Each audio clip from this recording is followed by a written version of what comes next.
Distilling Sustainable Solutions.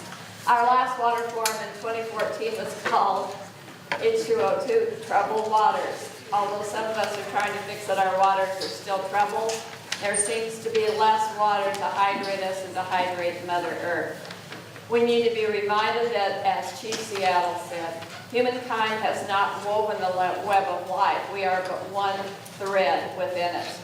Whatever we do to the web, we do to ourselves. All things are bound together. All things connect.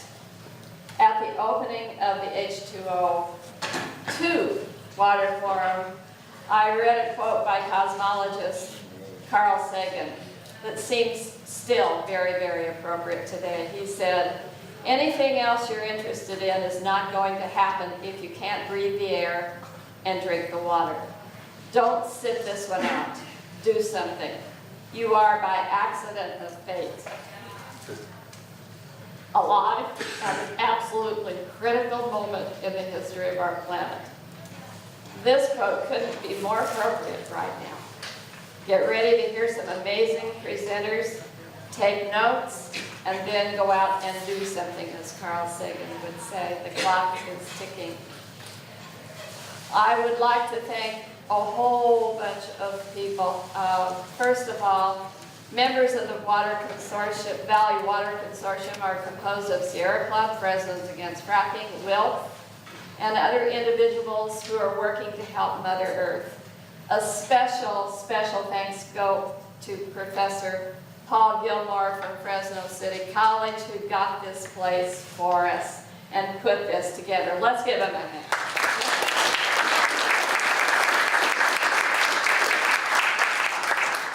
Thanks also to our WILF, and by the way, if you don't know, WILF stands for Women's International League for Peace and Freedom. Yay! All right, our WILF planet, yay! Let's hear it.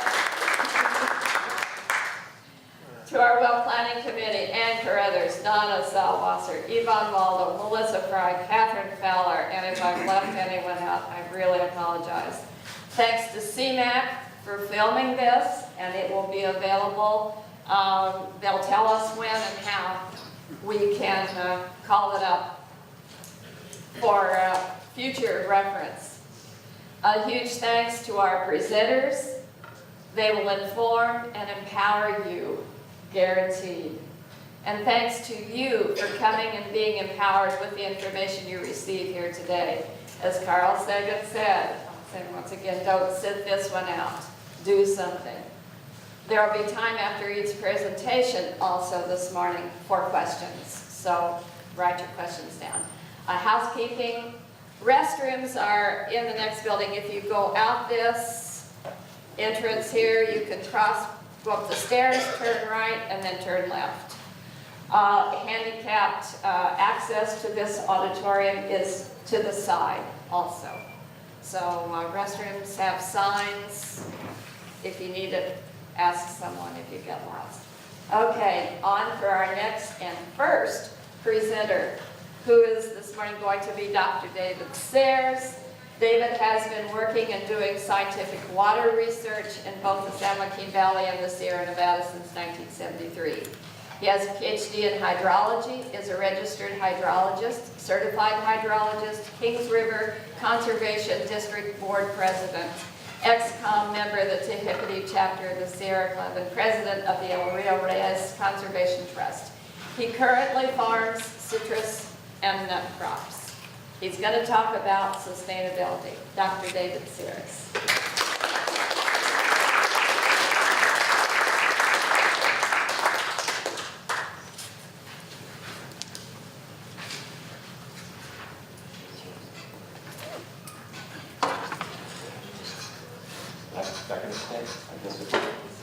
Okay. No.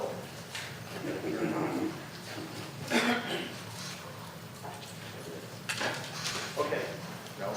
Can you hear that? Yes. Okay. Yes. The first thing we have to do is thank Jane Hayes. This is the third time she's organized one of these.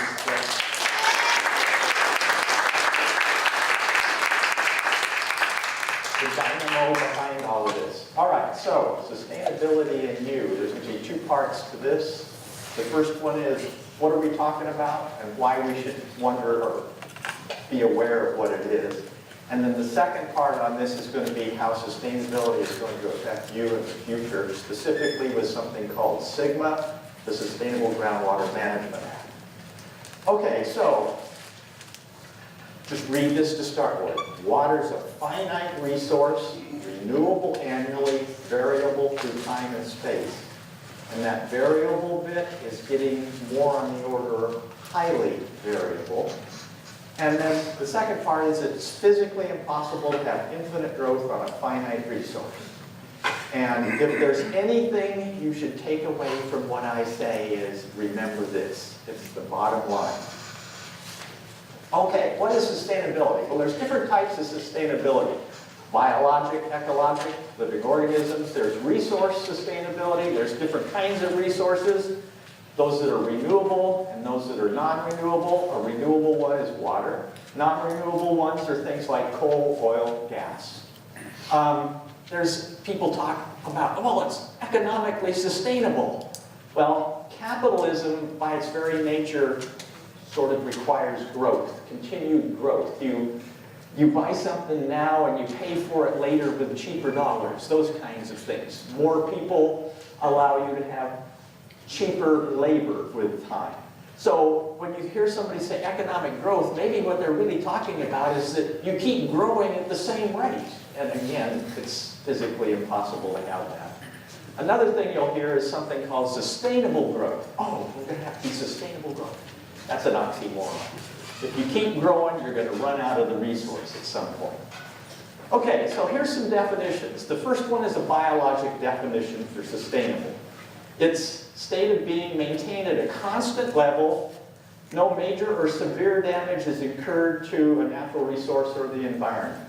So you're preserving it, and it's sustained through time and space, and it's renewable. All right, sustainable resource. The resource will endure, and the resource is not depleted or damaged through time. Now that bottom set of lines there, there's something important. It says that the needs of the present, that means us, are met without compromising the ability of the future generations, not just the ones that are alive, but the ones that aren't alive, to meet their own needs in the future. So we're looking forward through time with this. Now, here are two different sustainability definitions with regard to water that are actually in use now. The first one is what's called the California Water Plan, and it's being updated for 2018. And this is something the state of California will use. And this is for both surface and groundwater, and you'll notice that it's a positive definition. And it says, we're going to sustain these things. These are societal values. These are things we value. Public health and safety, healthy economy, ecosystem vitality, and rich experiences. And I would say this is one of those touchy-feely kind of things that's trying to make everybody happy, and it won't work. It's not going to happen because it says healthy economy. If you have sustainability, we'll find it on the next definition, there is going to be hits to the economy because a finite resource can't allow you to continue growing forever. So there will be a hit to the economy. So it's again, I think they're trying to finesse things with this one. I don't think it'll work. The second one is the Sustainable Groundwater Management Act, which is specifically with regard to groundwater. And there are 6 deadly sins that are written into SGMA. Chronic lowering of groundwater levels, reduction of groundwater storage, seawater intrusion, we don't have that around here. Degraded water quality, land subsidence, we have that to the north and the west of us. Depletions of interconnected surface water. Now the thing that I say there at the bottom, it says SGMA does not consider economics. And when we look at, and I'll do this later, some of the areas that are under SGMA will have at least a 50% reduction in irrigated lands in agriculture. So there's going to be a huge hit to some of the portions of agriculture in the San Joaquin Valley. Kern County, it may be more than 50%. Okay, so why should you be sustainable? It's a moral decision. you're making a moral decision now about the future.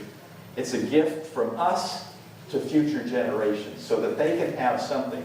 We could be amoral and say, I'm going to take it all right now because I can make more money with it right now and screw the future.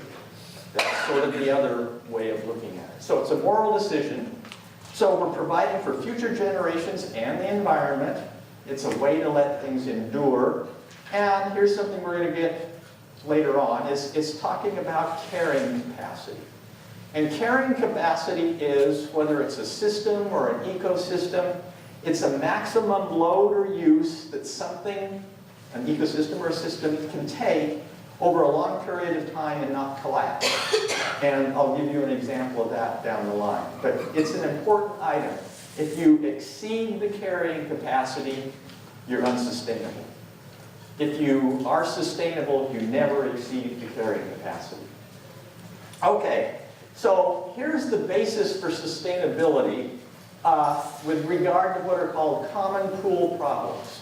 And common pool problems are things like water, forests, pasture, fisheries. These are all common pool problems. And typically, you've got multiple users on a single or a finite resource. Two written things that are really the ones that define this. Garrett Hardin, 1968, and he had an article in Science magazine called The Tragedy of the Commons. And then Eleanor Ostrom, 1990, had a book called Governing the Commons. Eleanor Ostrom won a Nobel laureate, or was a Nobel laureate in economics for her work on common pool problems. So let's look at some of this. So here's the tragedy of the commons. Garrett Hardin used cattle instead of sheep in the picture, but you have a little village and you have a common green in the village, and everybody puts one sheep out on the common green. Things are fine and dandy, and somebody goes, you know what? If I put 2 sheep out there, I can make more money. So he puts 2 sheep out there. And everybody goes, oh, I'm not going to let him do that. I put 2 sheep out there too. So now everybody's got 2 sheep on the common. Well, somebody then goes, well, I'm making money at 2. Maybe I can make more money at 3. And they put 3 sheep out on the common. Pretty soon everybody's got 3 sheep on the common. Now by that time, maybe the grass isn't as great as it used to be. Things are still going, but it isn't as good as it was. And then somebody says, aha, I'm going to put 4 sheep out there.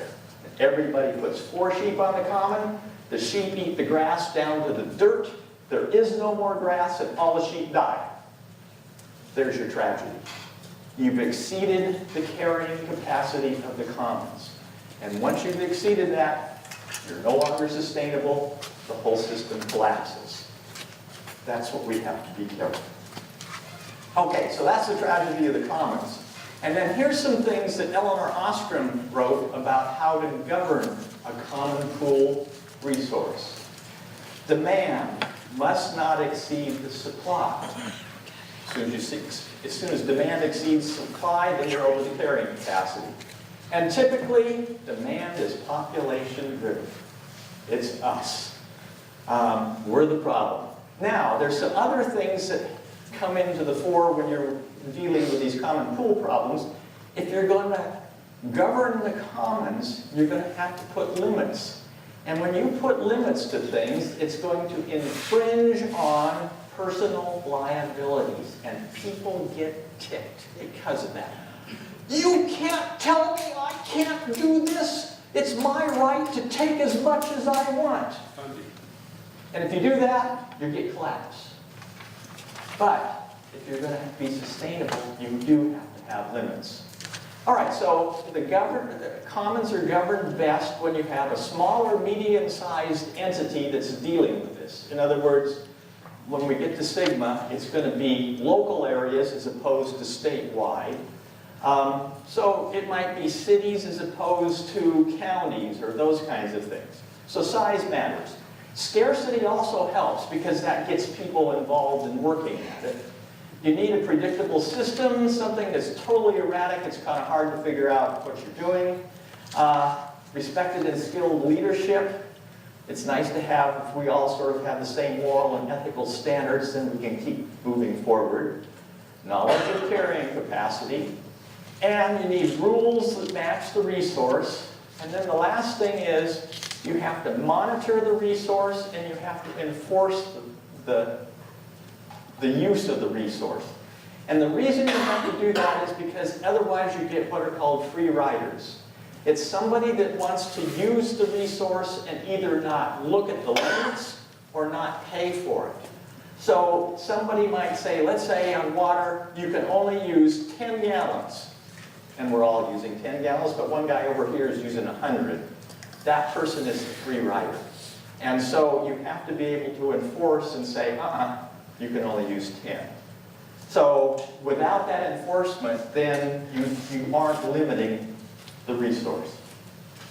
Okay, so here's the switch to the part where you're involved, and this is going to SGMA, the Groundwater Management Act. And it was passed in 2014 by the California legislature, and it required critically overdrafted basins, of which we are one, to form what's called a Groundwater Sustainability Agency, GSA, and that was required by June of last year. It's done. Write a groundwater sustainability plan for that GSA, and that's got to be done by 2020, January, and that's coming real fast. And then, after that, you have to become sustainable by 2040, with progress shown every 5 years on the way to 2040. Okay, so here's the San Joaquin Valley with the critically overdrafted basins.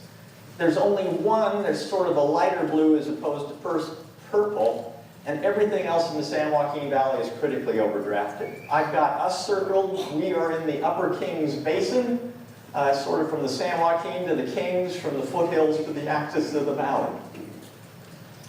So here's some things that have happened in the Upper Kings Basin with time. 1924 to 34, we had the drought of record. We recovered after that.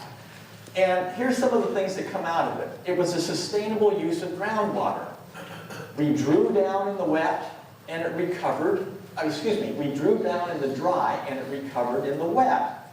And this is called cyclic storage. It's something that you can do with groundwater. When you need it, you take it out. And when you have extra and you don't need it, you put more back in and refill.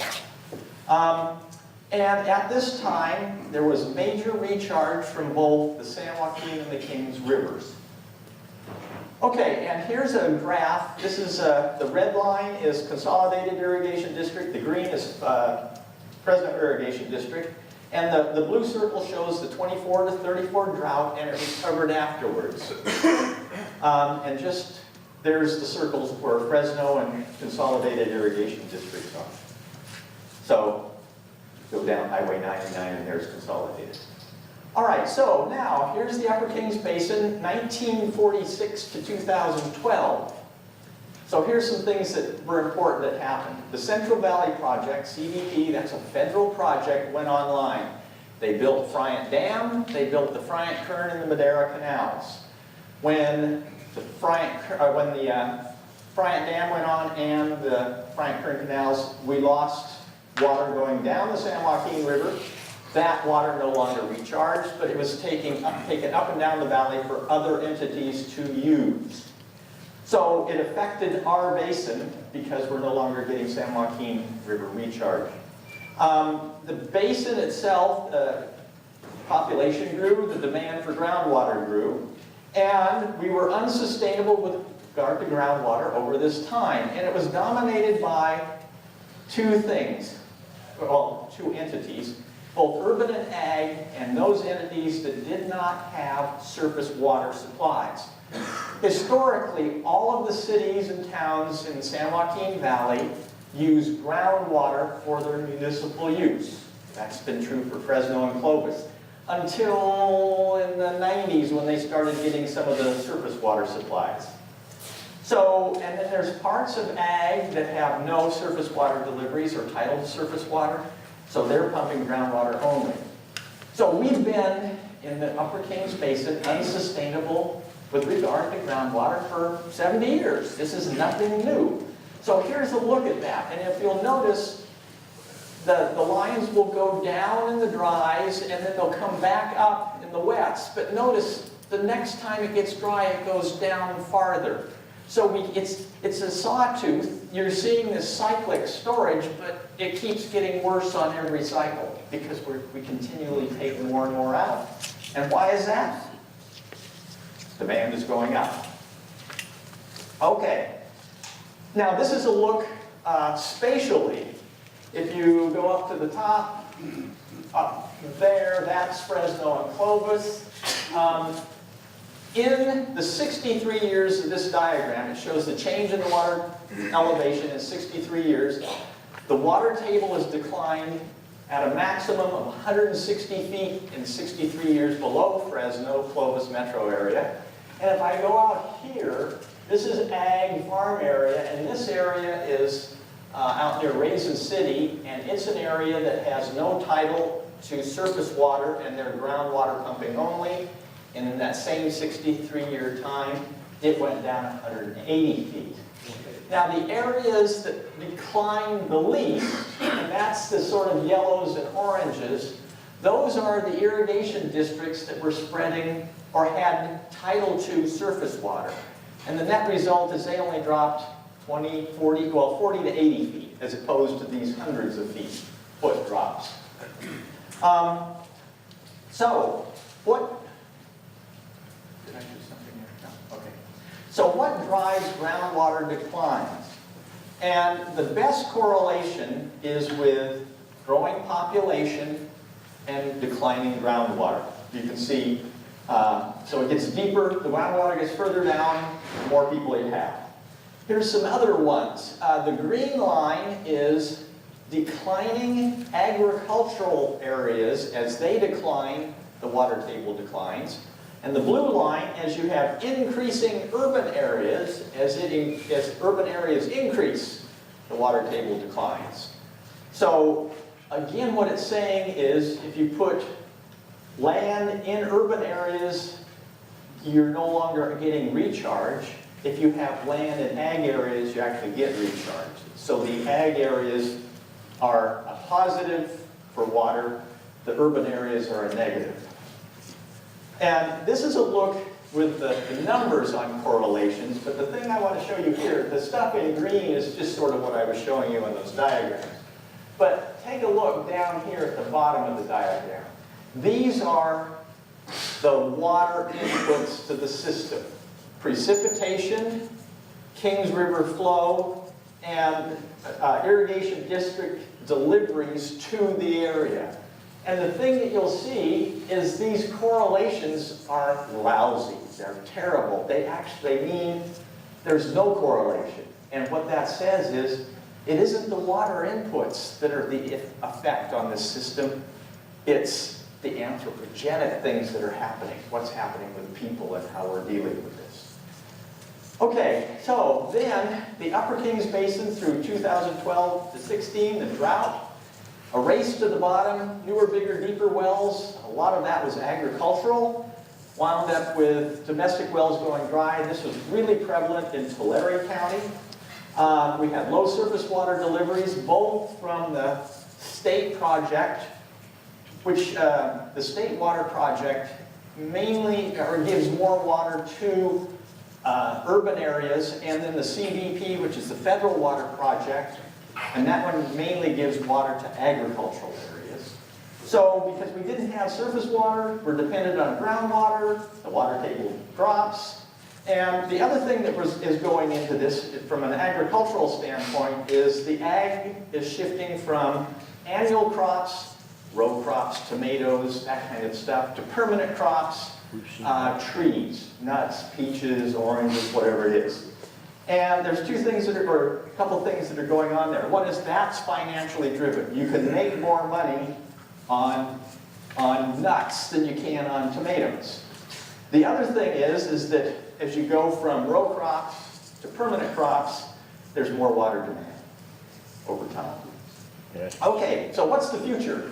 We are a critically overdrafted basin. We have sigma that's here that says you must become sustainable. And to do that, we're going to have to lower the demand to meet the supply. And that is going to be both ag and urban demands.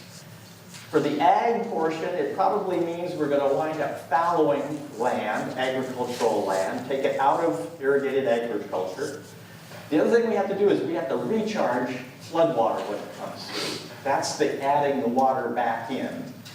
And climate change isn't going to make any of this easier. So again, I mentioned cyclic storage. You draw down on the dry, refill in the wets.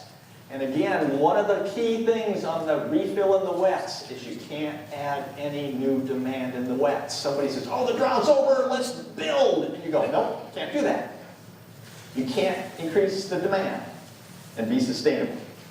All right, so here are the GSA's, Groundwater Sustainability Agencies, in the Upper Kings Basin. There's, and these guys down here are out of the Upper Kings Basin. But there's 6 majors, and then some of the cities decided they didn't like the way this thing was going, so they went on their own, and now they're finding out that, oh, maybe that wasn't such a good idea. But the cities of Sanger, Delray, Fowler, Parlier, Kingsburg all were trying to go on their own and get a better deal, and it didn't work out that way. All right, so here's some climate stuff. There's 122 years of data on the Kings River.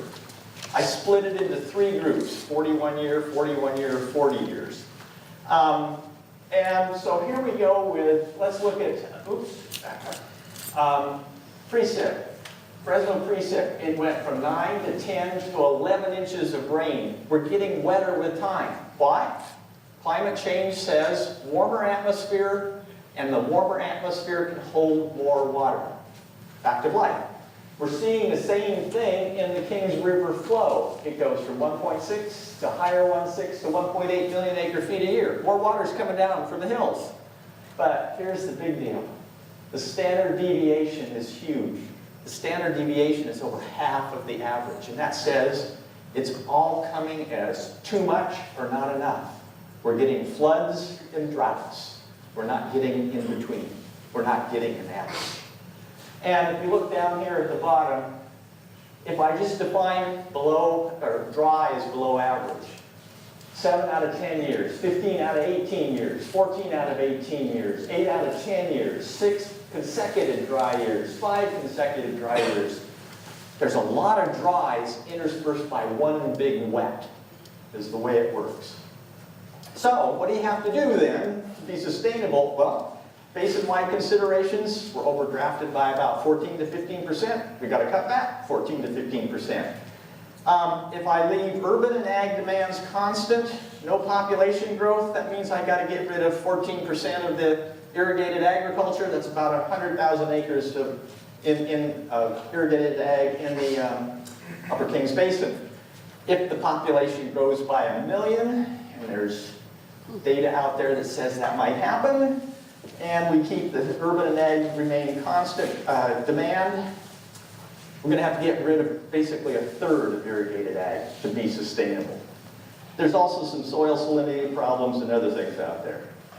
So here's some other things that might have to happen to be sustainable. We might have to go on the urban areas to basically cut use by half and go to something on the order of 130 gallons per capita per day. A few years ago, before the last drought, Fresno was using 300 gallons per capita per day. 70% of that was landscaping. Clovis was about 225 gallons per capita per day. Non-ag surface water delivery areas, they're going to have to cut their use by at least half, which means you fallow half of the land and farm the other half. And then irrigated ag, you have to wind up again, cutting back in the dries and then maybe over-irrigating in the wets to help recharge. And recharge is a big deal, and you're going to hear some more about what I'm going to mention here from others today. Recharge potential is high, but here's what you have to do, is you have to reoperate the dams. And really, instead of using a dam to store water, you use a dam to catch water. And you catch the water behind the dam and send it to the recharge facilities to put water back underground. The storage beneath our feet is huge compared to anything you can put behind concrete. You need some things to do the recharge, new basins, new wells, upgrade canals, pipelines, but the other thing is if you do recharge, it's a third the cost of the dam and you can do it in 2 years, basically a fifth the time. So we keep going here. Floodwater recharge, a lot of water we got to do in a very small amount of time, so it's a lot you have to do. Now here's something that just came through, and the others will talk about it. This is a journal article in the last couple of weeks.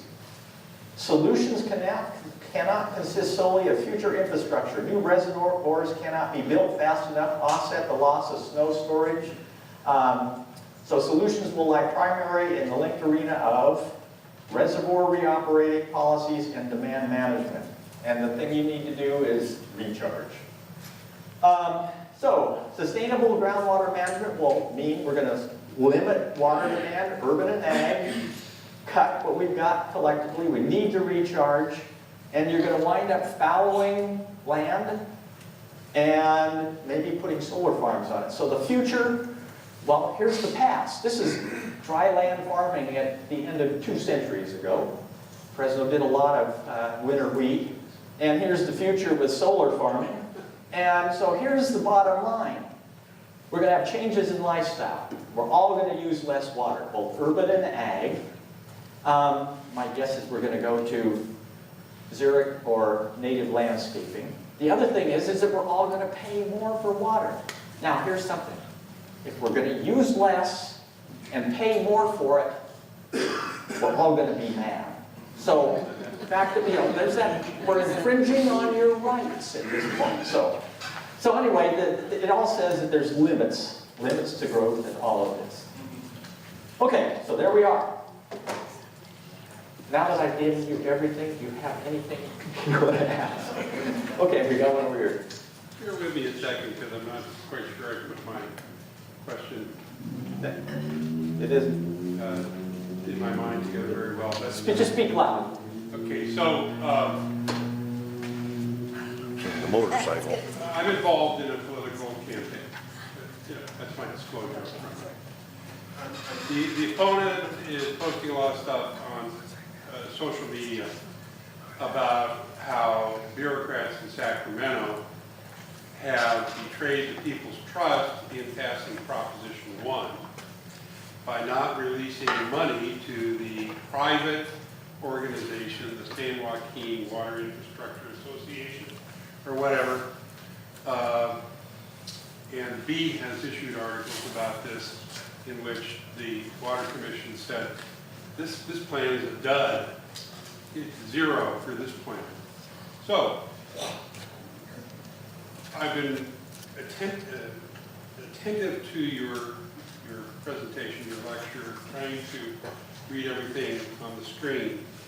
And I conclude from that you may be in favor of the Temperance Flat Dam as a means to impound water, provided that the water is used to supply recharge.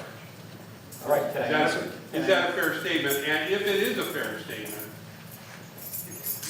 from what you understand, is that the intention of the future water contractors who would operate Temperance Flat Dam, which in my opinion seems their intent is to have Temperance Flat Dam in order to sell water, surface water, to purchasers who are willing to pay a lot more money to get that water in a period of scarcity. All right, let me answer that then. Thank you.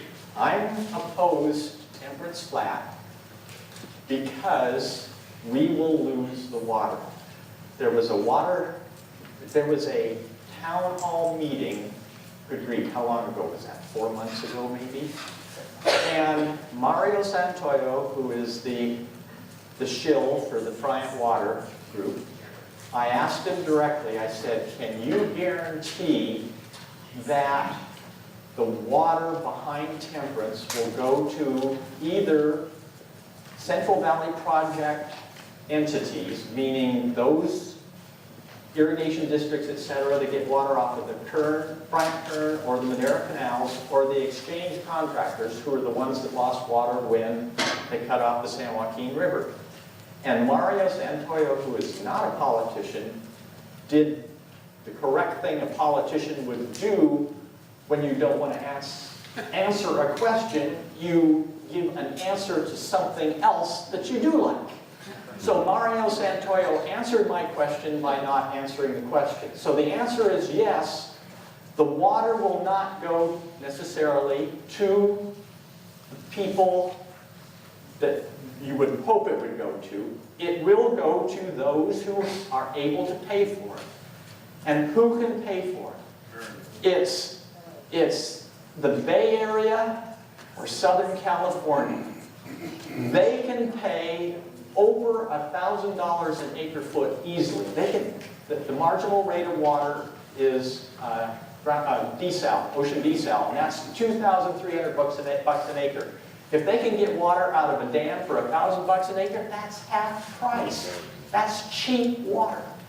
So, as far as I'm concerned, you can reoperate Friant and send the water up and down the Madeira and Friant Kern canals and recharge it, and we can keep that water local and not lose it.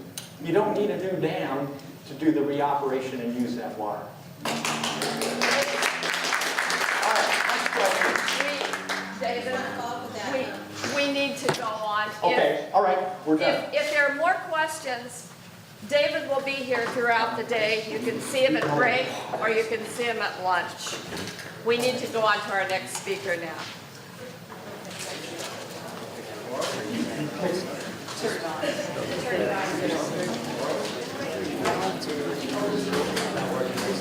Let's pick the door.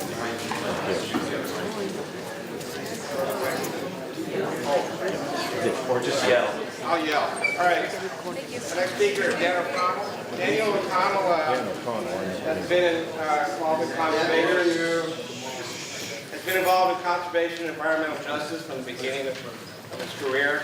A naturalist in education, a park ranger in Floyd National Park. He served in the Peace Corps in Namibia, working with the sand hunter-gatherers and with farmers along the Okavango River.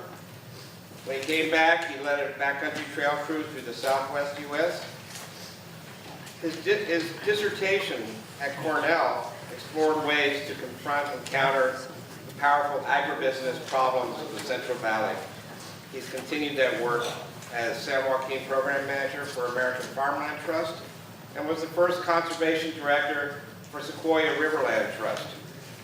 Today, he's the Executive Director of Central Valley Partnership, an organization dedicated to restoring public interest in local government agencies. And he's on the Executive Committee of the Sierra Club Tehipite Chapter, a great advocate for saving farmland and restoring just water rights in the valley. Daniel O'Connell, he's going to speak on water, equity, and democracy in the San Joaquin Valley. Thank you. It's nice to start off with a Paul Buxton painting, isn't it? It's kind of what was and maybe what can be. We haven't completely destroyed the place yet.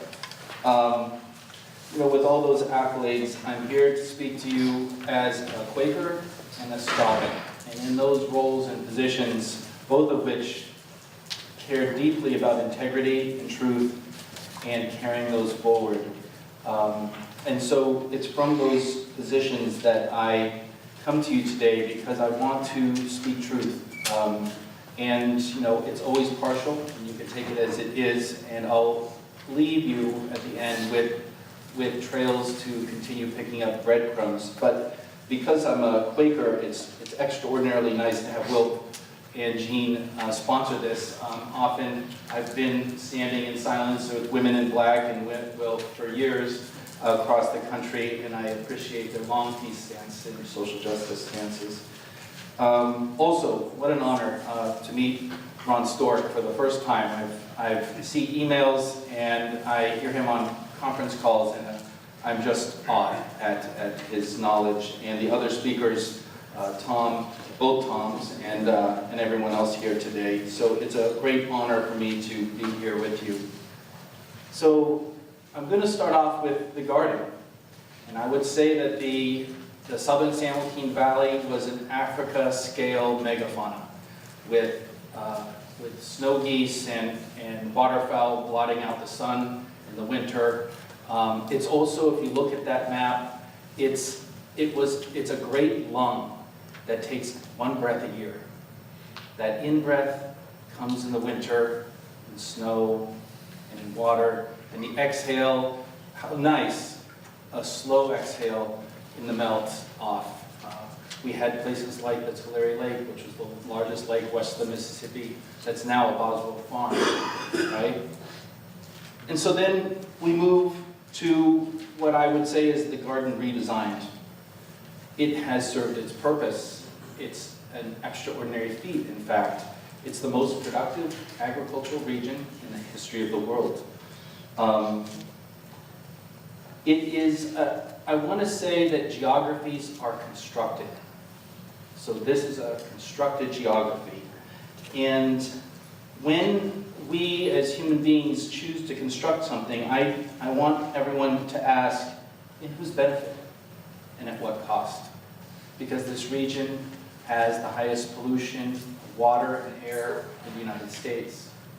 It has the highest poverty rates in the United States, and because poverty is associated with hunger, it has the highest rates of hunger and enormous array of other socioeconomic statistics that are jaw-dropping. But we only have to walk in our streets and see the homelessness, the deprivation, and the racism that's happening within our culture. It's long-standing and ignoble and something that we should never, ever tolerate. I lived in African villages, and no one went hungry there. They shared, right? They were much poorer than us, and they were happier than us, by the way. Everybody wasn't on illegal or legal substances. We have a lot to learn in those regards. So the map also shows in green all of the irrigated farmland, but in light green, it's farmland that has problems, saline levels in soils, water availability problems, or other associated problems. Dark green is the best of the best. It's on the east side of the valley primarily, and it's where another transformation is happening because all the land in white is an urban area. And by 2050, all of the land at current growth rates in red and orange will be gone. And in fact, the spheres of influence of most cities are almost touching each other. So don't think that this isn't going to be a conurbation on the best soil ever in a Mediterranean climate. We might destroy it. And by the way, in 1915, Los Angeles was the most productive ag region in the United States. So don't think that this transformation, another one, can't happen quickly. So I'm going to talk today about some research that I did. And in the end, I'll hand that off to you because I'll cover a fifth of it, a teeny little piece. But it started when I was a graduate student. I had come back from Peace Corps, and I wanted to go back to Africa. I wanted to be of service, and I was of extraordinary service there, and they treat each other better than we do, and it was a better place. But I'm from here, and it's always awkward being in another country. And as a student, I learned that I was an activist when I was young. I guess I'm an activist now, I'm just slower, more patient, humble. I met activist scholars like Isa Fujimoto and Don Villarejo, and I also saw that you could put knowledge into the fight, that you don't have to man a barricade, that you can fight with other means and ways. And this study, As You Sow, came to me at the end of my master's work at UC Davis in their International Ag Development Program, and it is a prophetic warning, biblical. As you sow, so you shall reap. But this prophetic warning was given to us in 1943 as we built the Central Valley Project and were determining whether we were going to enact the regulations and legal restrictions that went with delivering public water to private interests. And so, out of Walter Goldschmidt, there was 3 studies here. He says 3 studies in the social consequences of agribusiness. He did his doctoral dissertation on Wasco in Kern County, and then he did, for the Bureau of Ag Economics, perhaps the most famous study in the history of rural sociology, the Arvin and Dinuba case study. Because the Central Valley Project was written under a federal law that stipulated, passed by Teddy Roosevelt in 1902, the middle of the progressive era. And Republicans can be progressives because Teddy Roosevelt was one tenacious guy. I don't like his imperialism, but as a conservative and a trust buster, I like this guy a lot. Republicans should learn a lot from their past here because this is a good guy and that's regardless. And the 1900 Reclamation Law knew that water was going to be brought to the western United States. They were going to build dams. And they didn't want to subsidize or increase the speculation value of already existing properties of already wealthy people. That's bad for democracy. So what happened was the law stipulated that if you sign the contract, if you're a farmer and you sign the contract, you need to sell, you need to be a farmer with 160 acres of land or less. And after 10 years' time, if you signed the contract and you had more than 160 acres, and later it was defined if you had a wife, you could have a partner, you could have 320. Then you had to sell all the excess land after 10 years at pre-water prices. Because if you bring water to an arid region, you go from dryland wheat to almonds or houses. So because the land was already pretty well consolidated in this area because of certain historical circumstances, Spanish land grants, etc., this law meant that you were going to have to sell all your land in excess of 160 acres. And you had to live on the property. No non-resident owners. The law would have resulted in a land reform. And don't think that was so radical because we opposed it in Japan at the exact same moment because we know feudalism is not conducive to democracy. So the Arvin-Dinuba study compared Arvin, that was surrounded by dictatorial farms, large-scale farming, to Dinuba, that was surrounded by small-scale farming, and said, what is the socioeconomic and civic consequences of the result of having large-scale farms, mega farms, or small-scale farms? Well, Dinuba was an incorporated city. Arvin was unincorporated at the time. The small farmers were spending their money in town. There was twice the economic outputs from Dinuba in the urban area as Arvin, and on and on and on. Less hospitals, less PTAs, less churches, less diversity as a whole. There was an enormous amount of civic capacity because these small farmers were doing business with people who they bought tractors from, and it was an enormously diversified economy, which meant you didn't have to struggle with 3 jobs to make a go of it in your legal status, and you could participate in the democracy, advocate for your interests, and it was something of the sake of what Jeffersonian Democracy was calling for. So the Arvin-Dinuba study found that Dinuba, by all metrics, was doing much better in civic and economic and political life. I'll come back later to how that study was treated by the US government when it was done, but I will just stop there and say it would have resulted in a finding that said you need to implement Reclamation Law. You need to do the 160-acre limit. And the 160-acre limit goes way back in our history to the 1860s with the Homestead Act, when Lincoln opened up the West, and again, imperialism here with native peoples, but the Midwest was organized under this premise, and some of those states were the most progressive places. Kansas used to be the most progressive state. Now it's the most reactionary, and I wonder why, because the economy has consolidated so greatly there. So the Central Valley Project is then constructed. The farmers sign those contracts saying that we are going to take federal water and we will sell all land in excess of 160 acres after 10 years, and we will live on our land. So this is an enormous, enormous subsidy, right? And we'll see how this plays out in history in a minute. Now, the Goldschmidt hypothesis, and I'm going to argue that is now a theory, because there is no countervailing after 70 years argument that's been done scientifically to counter it yet, right? And they, in fact, didn't even allow the research to be done. But rather than read a scientist, I'll read a farmer. And this is one of the few times I'll read some text and deliver a lot of text to you, but it's Wendell Berry. But see how much this resonates with you as residents of the southern San Joaquin Valley. In rural communities dominated by very large firms, the settlement of housing patterns reflect the increasing transient nature of the labor force. The symbol of a large corporate farm becomes the trailer house. Community institutions suffer from lack of leadership and from the lack of a sense of commitment on the part of the labor force to the long-run community welfare.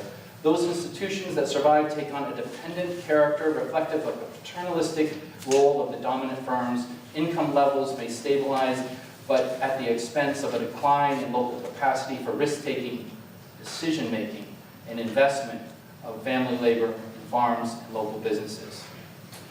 Remember back to Paul Buxman's picture, right? And where is his farm even today? It's in that area around Dinuba where a lot of the Mennonite and small-scale farmers, if they exist, still do there. So I just want to go through a few terms here and plant them to you. The first is Jeffersonian democracy. So Walter Goldschmidt came here to do this study, and he was attacked by the Associated Farmers and by the Farm Bureau and large-scale ag interests. And he was accused of being communist. At the time, it was the 1940s, and just heading into the McCarthy era. And he would say, in response to these accusations, I am a card-carrying member of the Jeffersonian democracy. I've already gone over the Reclamation Law for you, the Arvin and Dinuba study. Again, I've gone over. In the last term, latifundia, a large landed estate in ancient Rome. More recently, in Latin America, Central America, where of course we had things like the Arena Party in El Salvador, where 10 families owned 90% of the arable land, and you had repression that was unbelievable in the 1980s. Typically worked by slaves. And this woman and this man are the ones who were the first to fight to implement this law and to defend us from latifundia and to promote Jeffersonian democracy. And that is Dorothea Lange, and she's flirting with him here. I had an old stage picture before, and they were standing there, and then I go, wow, look at that picture. She's flirting with her husband there. They were so in love. It was beautiful. And he was this, don't mistake him though. He was a Marine lieutenant who led troops into Belleau Wood and was gassed in the First World War. And he came home to fight for our democracy. The research findings of Arvin Dinuba, they were censored immediately. They were never released. They didn't want to implement this law. They there, still undefined, I'll leave it a bit amorphous, but we know some of the local days. Even worse, under the law, under this contract that the Bureau of Ag Economics was to do, they were going to do a follow-up regression statistical analysis, which is a much higher level of academic rigor, to substantiate the first findings that said Dinuba is better than Arvin.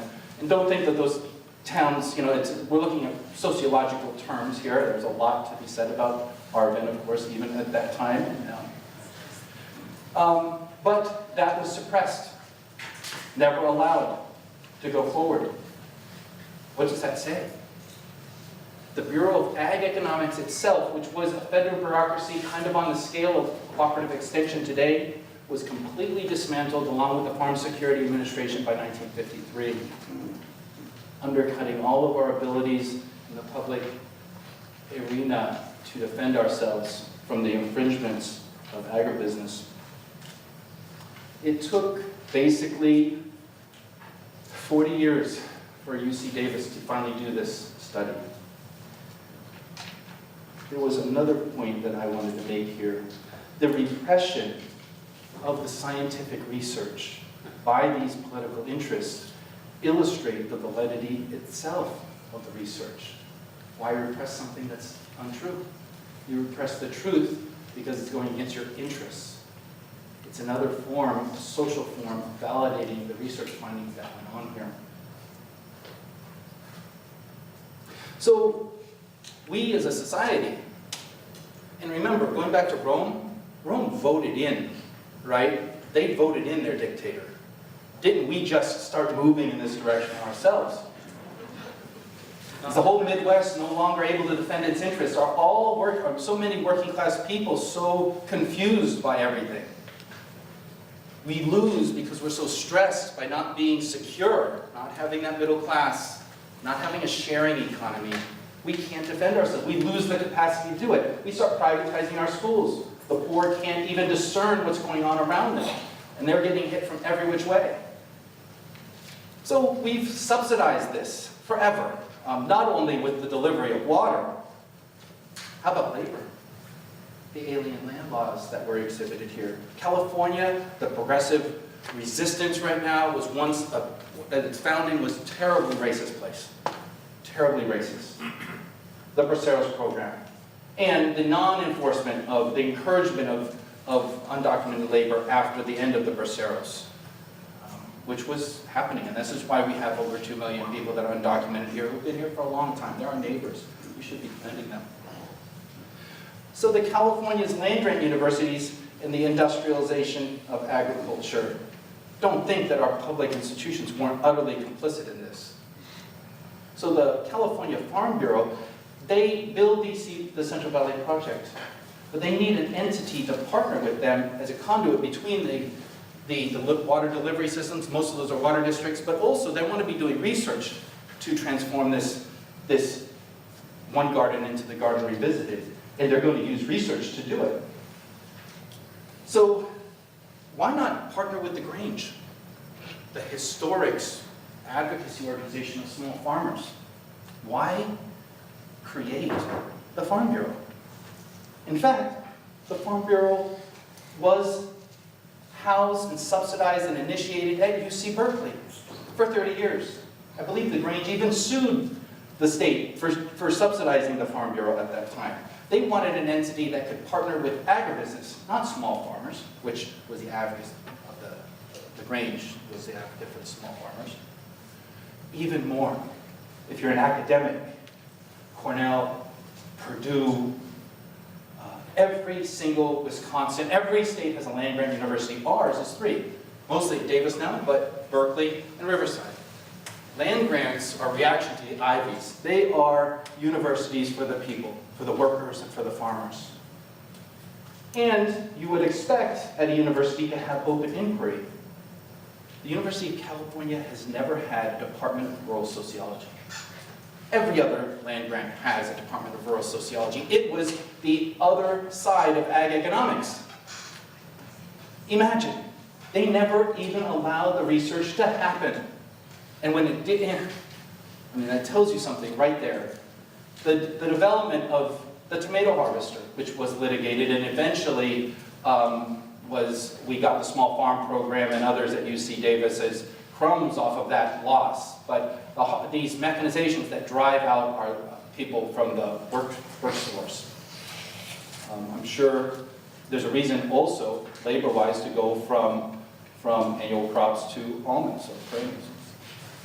And finally, the commodification of genetic code right now. And don't think in the past that genetics, the genetic departments used to do seed sharing. Today, genetic departments are commodifying and privatizing genetic code immediately, right out of the bat. It's not public anymore. We don't even own our food system anymore. Everything is consolidated in ways you can't even imagine. Which, in effect, is creating deep, deep monocultures of ways that we never even saw before that have, monocultures are very precarious, both in the social sphere and ecologically. How many people know him?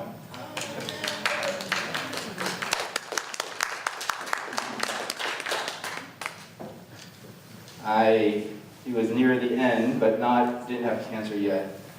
It was summer. I went up to Sun Mountain, and I sat down with him. And then he was kind of slow. With Dan, I got my ass kicked in the water fight. He fought. He's a beautiful soul. He's a hero of Fresno. And this is nothing compared to what he did for the farm worker movement and all his beautiful pictures of Cesar and the fight. So Elfie, before I start, the law isn't implemented in the 1940s. In 1958, Ivanhoe versus McCracken goes before the Supreme Court. Paul Taylor wrote the law review article, a Yale law review, that was cited in this case. 9-0 Supreme Court decision in 1958 saying you need to uphold Reclamation Law. Did anything change? No. In fact, we had Pat Brown start the State Water Project that does not have acreage limitation or residency requirements. Interesting timing there, right?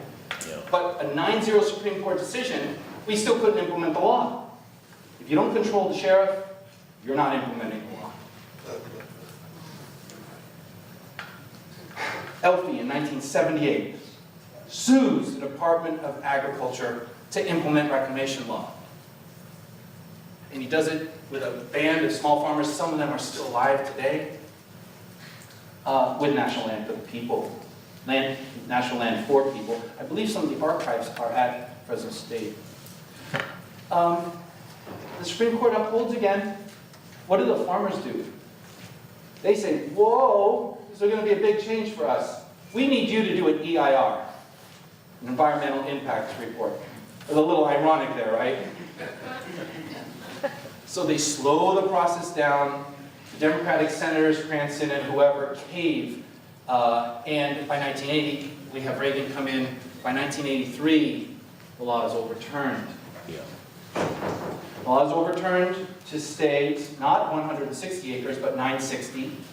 You don't have to be a resident anymore. And because Ballas wasn't at the table and other advocates when these decisions were being made, and if you're not at the table, as the saying goes, and we all know, you're likely on the menu.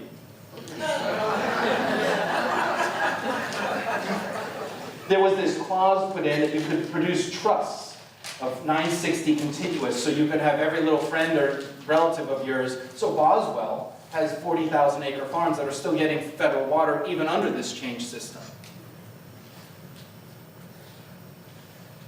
The Westlands Water District.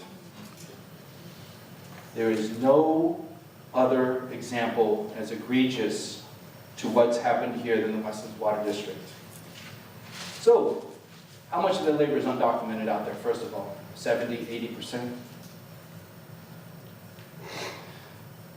Think about our standard, revolutionary standard of taxation without representation and what it means for undocumented people who have benefited these landowners for so long. Amen. They do pay taxes. The Trump vote, what an interesting one. Right off the bat, passes Trans-Pacific Partnership, which, by the way, I wasn't in favor of very much, but undermines their interests. And then he's killing them on their labor right now. And they're still for this guy, this guy. Silly. Is it just sheer racism? Voting rights. And here we get to where we have the utter erosion of the democratic system. Westlands is the California Water District, which apportions voting not by one person, one vote, the historic standard of a democracy, but by how many acres you have is how many votes you have. Rehnquist Supreme Court upheld that in 1982. You don't know this, do you? They don't want you to know. The final thing is also the prisons. The racism, right when we win the civil rights fight, they start laws to imprison people for nonviolent fights, drug laws. And most of the Golden Gulag is located in areas like the Westlands as well, and we can't, that is sheer racism. Read the new Jim Crow to see that. Yeah. So this map is here. And this young woman, who you might see a video of her standing up to the bullying of Buddy Mendez with such poise and character, is Johnny Jagannath, who's now at UC Davis Law School. And this is the Ballas map, which I sometimes call our Guernica. If you know Picasso's Guernica, it's written after the Germans had bombed a town in Spain during the revolutionary fight there to show the carnage of the fascists.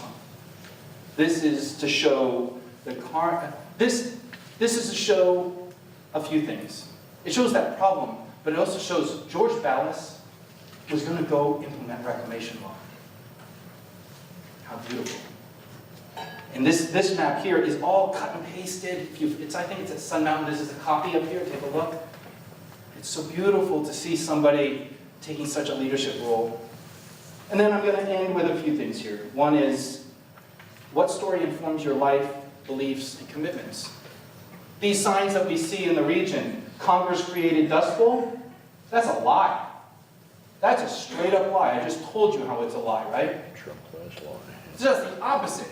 Congress created the Garden Revisited, through the Central Valley Project. And the large-scale growing interests, and some of the smaller farmers didn't stand up for themselves in this either.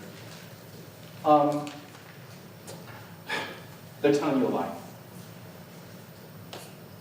So I'll leave you with this. I've just handed you a lot.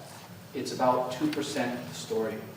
It's like Chinatown on steroids. I'm not joking. That's a movie back in the 70s. So here it is. You can Google it. I'll email it for it to you. My email is agrariandemocracy@gmail.com. Or you can just Google it with my name. You'll find it. It'll come up. And the simplest finding from it, there's a lot, because I theorize the work of these scholars working as activists, if you will, politically engaged scholars. You have to put big names on things to get a PhD. The final conclusion is democracy is linked to a just, sustaining, and egalitarian economic system. When are we going to have our sharing economy? And in fact, an economy that's just and egalitarian is both an output and an indicator of a democracy, right?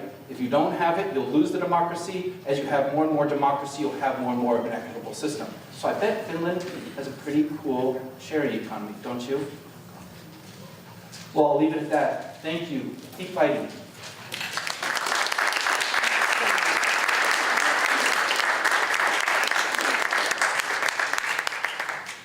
We have about 5 minutes for questions, Oh. so don't leave yet.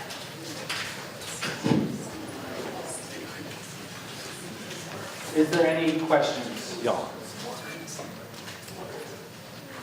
Yeah, how about, ja, Here, en fråga. here we Yeah. go. See if that works. See if that, we got a question. Okej, Doesn't work. turn Okay. this. So it's, Speak loudly. Okay, that's right, I'll just speak louder. Yeah. She speaks louder than I do, she's a teacher, but, okay, I'm George, I'm descended from small farmers in Ohio. Family are, traditionally small farmers. We're currently living in Visalia, going back 4 decades. But somebody from the U.S. Department of Agriculture, I think in the 70s or 80s, probably quoted off the record saying that the most efficient farm is maybe around 200 acres, a small family farm. In other words, his belief was that there's no economy of scale with farming. Now, maybe the companies manufacturing the tractors, combines, and plows is an economy of scale, but not with farming. These corporate farms do not need to be. I mean, it's like they're probably no more efficient than these collective farms that they had in the Soviet Union. And those are gone. Subsidized at great cost. Yes. I agree. Anyone else? Yes, I was thinking what you were telling us and what David Sears told us about the new Certainly. Sustainability Water Act that's trying to be put together. I'm trying to put it in my head here, what might be happening politically with the group of people you've been describing and their interests, and the state of California Groundwater Sustainable Management Act. Can you give me an idea of where you think these people that you have spoken of and their power may be intercepting that particular? Well, first of all, everything David said, I agree with. And regarding, they didn't want Sigma, but when you have everything from cage-free chicken initiatives moving forward, I often think of them as an elephant on stiletto heels. And they're still a scary beast. But they're starting to warble. The demographic changes. They wanted their labor, but they transformed the demographics of the region that they're farming in, right?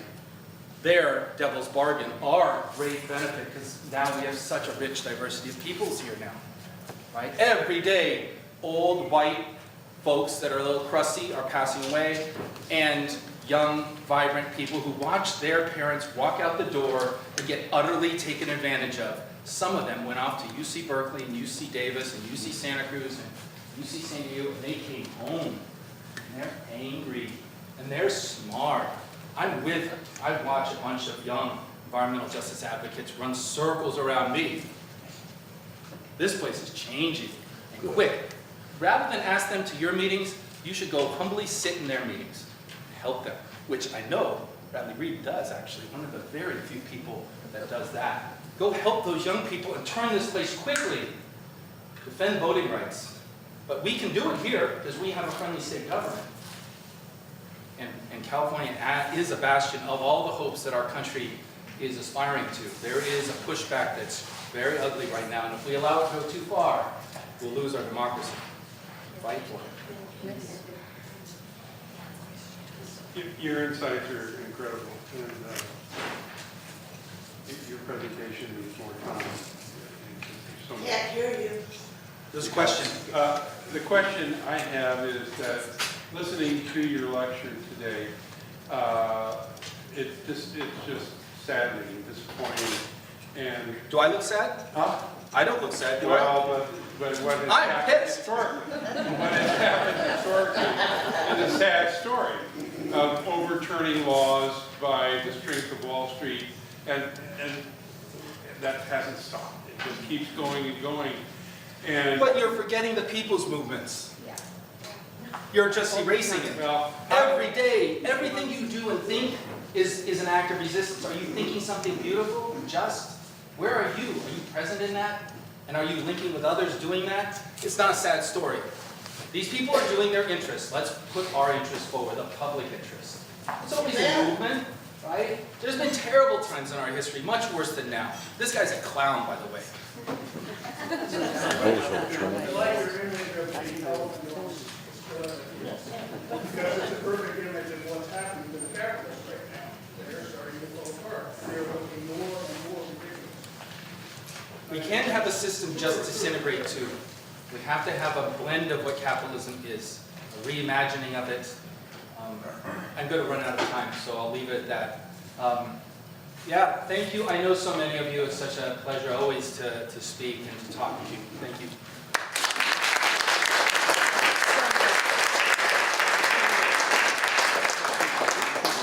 Hey, our next speaker, Mr. Ron Stork, is the Senior Policy Advisor for Friends of the River. Friends of the River is an advocacy group that protects our rivers and our drainage, our river drainages. They've been at this for a very long time.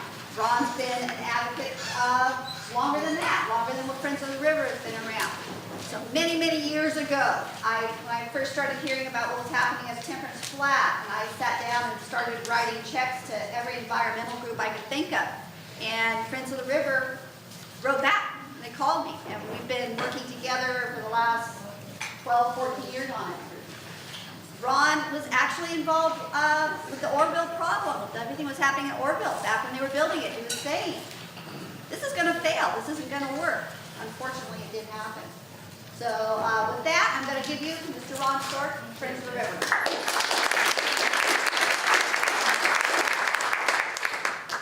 So my talk is about a key fact, which is the point we are in the valley, we can't dam our way to paradise. The existing dams perhaps have created a mixed benefit, but you can't get much more water out of rivers that you've already squeezed dry. And I'm going to try and start this talk with, I'm going to get all left brain on you, and you're going to have to remember arithmetic, do division, and that. But I want to start this talk with perhaps something that is equally moving. In fact, more moving than just dry statistics. And we'll hope the sound works.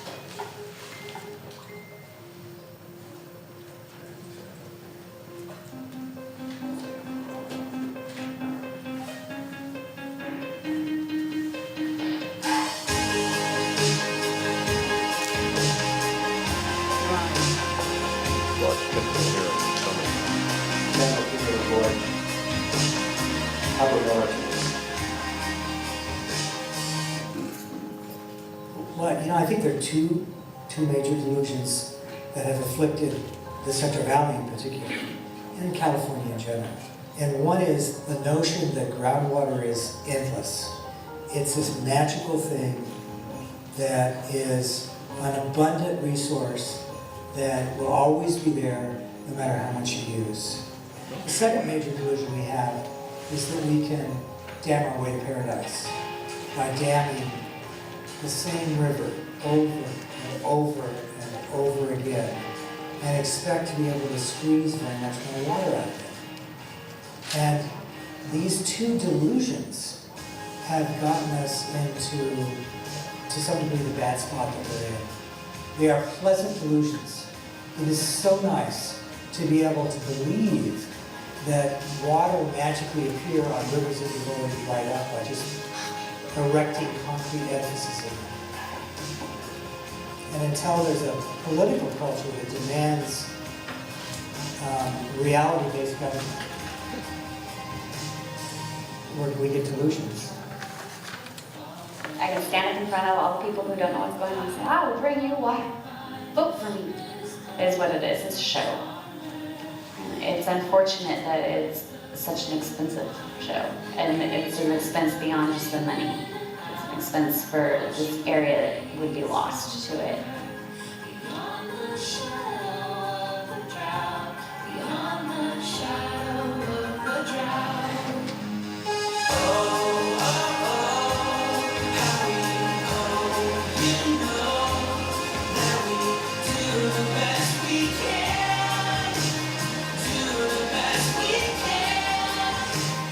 There is 2-foot bridges up above, those would be gone. There are 2 powerhouses that would be flooded. Several campsites along the area. All of this public land would be gone to create this empty, dirty bathtub rent and destroy everything that's down here at the moment. Right where we're sitting right now would be 350 feet underwater right now.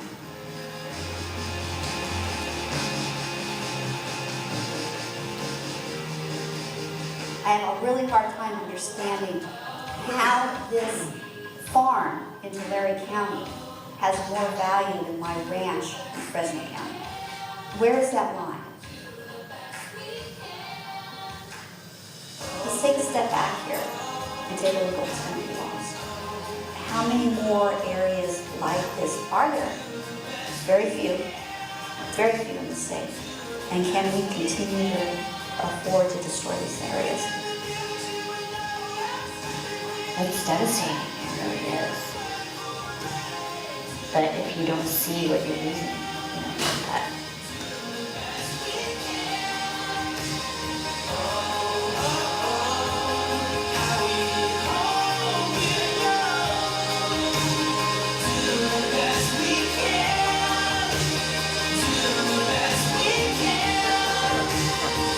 Then you can pencil out.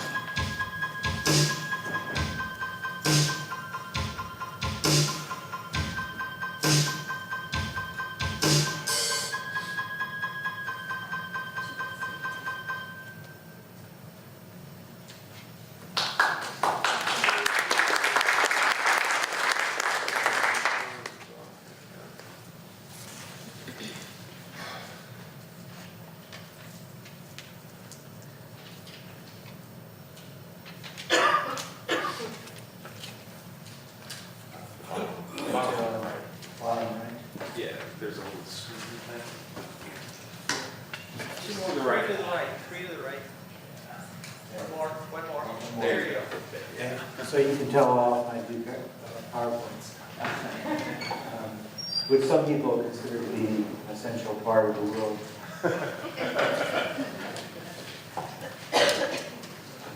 So, you in the Fresno area live in a bubble of folks who strongly believe that we can dam our way to paradise, that the Temperance Flat Dam and other projects are going to deliver the valley cool, cold, sweet water, and there'll never be any problems again. Kind of like one might expect in heaven. So let's actually look at some numbers and see if that's really the case. So Californians are using about 42 million acre feet a year.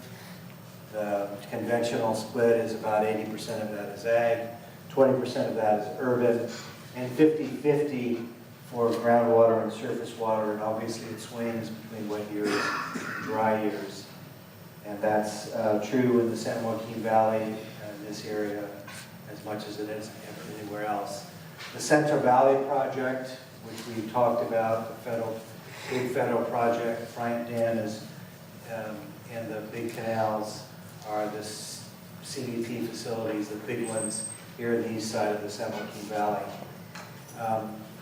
That project is delivering about 7 million acre feet a year, and the unpaid debt on that is about 1.3 billion. The State Water Project is delivering a couple million acre feet. And you notice that you add those two numbers up, and that's less than 1/4 of statewide use, but it's still a big hunk. And if there's one of the original sins of the Central Valley, one is you think you can dam your way to paradise, but the other is you think that groundwater is endless. And so, consistent with that, we've been overdrafting a couple million acre feet a year, mostly in the San Joaquin Valley statewide. Oddly enough, the surface water storage is about 42 million acre feet. And interestingly enough, and this David mentioned, that the amount of groundwater in the Central Valley alone dwarfs by more than an order of magnitude, as they say in science, the surface water storage. Of course, what is unsustainable can only go on so long, and eventually you move through that. You can't see the details of this slide very well, but it basically shows that the new storage has continued to be added in the state even after the end of the quote, big dam building era. But it's almost all gone to serve areas in the Bay Area mostly, and also mostly in Southern California. And most of that stuff is groundwater storage. Almost 5 million acre feet of the 6 million is new groundwater storage developed as part of the State Water Project and to serve Metropolitan Water District of Southern California, but it's all being done in the Kern County area. Let's face it, there's a whole culture of people who think we can dam our way to paradise, and we're very frustrated because we haven't built a lot of big new dams. And so, as part of that, giving some solace to that cultural belief, the state and the federal government said, well, let's examine new surface storage, and they identified a number of projects, Temperance Flat Dam being one of them, that we believe warrant further investigation for new storage. And they're the Shasta Dam raise, the Sites Dam, and Los Vaqueros and Temperance Flat Dam. And there's a couple more in that slide as well. If you actually look, though, It's not fair to us today. Why can't we turn the clock back and redo it? well, there are people who think that's a good idea. Well, didn't they do it in Colorado And I about might 10 be- years ago? I might be among them. But, it's a challenge to pull off. There's a lot that you can do within the existing water rights system. Particularly if you have some money, particularly if you have some public money to retire some water rights. Just pay off the guy or gal who has water. Money can grease things, and if the state feels it's important enough to grease things, it's a good thing. Also remember that that some of these issues are issues associated with economic injustice or just plain racism. And so, if you've got small communities that don't have good water or water, there's often a reason for that, and there are fixes to that don't involve tackling really hard chores like reforming the water rights system. I think we could do it on the edges, and I think we all need to be creative about it. But this is a discussion that, once again, is best had once this region joins the rest of California and thinks about reality-based discussions.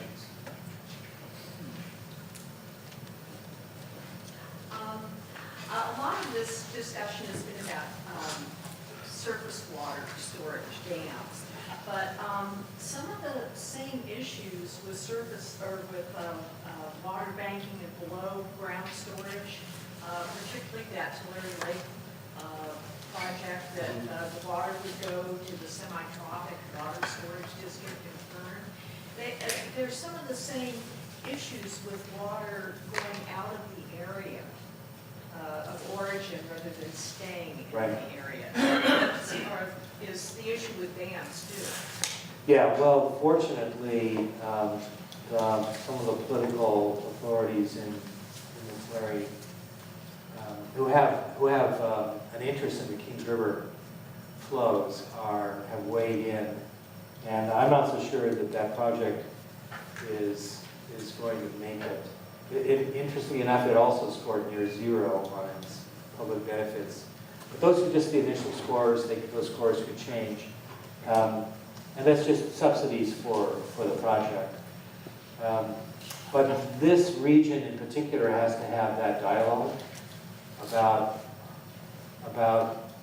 how to allocate a scarce resource, particularly from an area that needs that water for groundwater recharge, and to an area that is using that groundwater recharge essentially as a way station on the way to Los Angeles.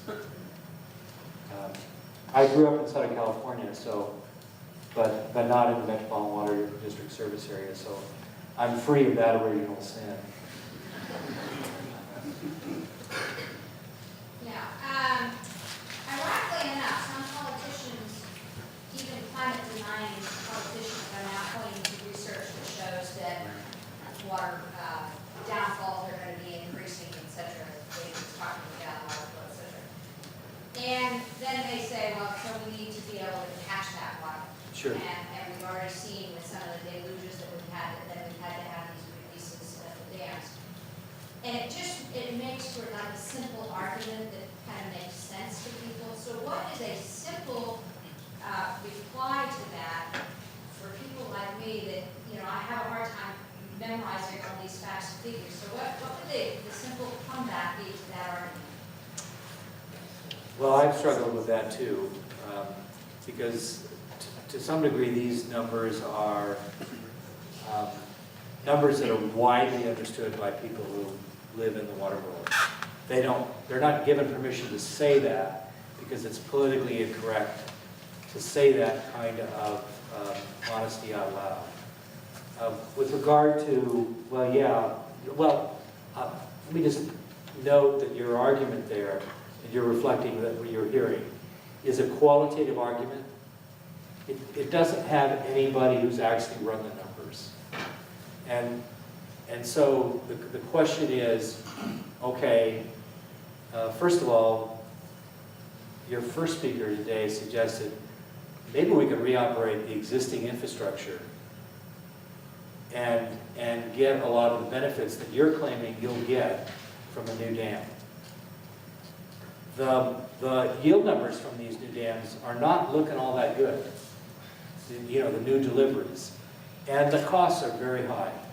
And you know, if you're talking about the existing debt on the CBP of $1.3 billion, and Temperance Flat Dam alone, with its pittance of water, 1% of CBP yield, is expected to be $2.6 billion. You know, the economics aren't good, and you don't get very far with it. So, once again, you kind of have to turn the discussion a little bit quantitative, and if you can figure out some good qualitative arguments that, you know, the elevator talk, or even shorter than elevator talk arguments, I think that's part of our dialogue that we have to have at this conference and outside of this conference on how we tell these factual stories better so that we can have reality-based dialogue in the state of California. I hate to interrupt you, but we're going to take a 15-minute break and then come back for 2 dynamite presentations. If you want to see Ron, you can do it during the break and ask your questions. Let's get at the University of California Davis Center for Watershed Sciences. He is now the senior scientist at the conservation nonprofit California Trout, where his work focuses on integrating ecologic science into the management and operation of California's water infrastructure. Jacob and his collaborators devise and implement strategies to generate greater fish and wildlife benefits from working agricultural landscapes. Jacob's Nigiri Project has been heralded for developing win-win solutions for people and the environment to ensure that California will always be home to wild salmon.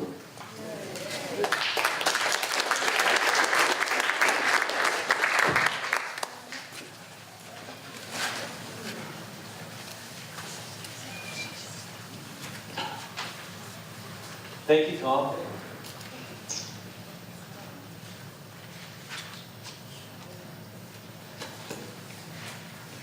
Thank you, Tom. It's a real pleasure to be here. I'm coming to you from the Sacramento Valley, where I think it's safe to say we can all agree that fish need water.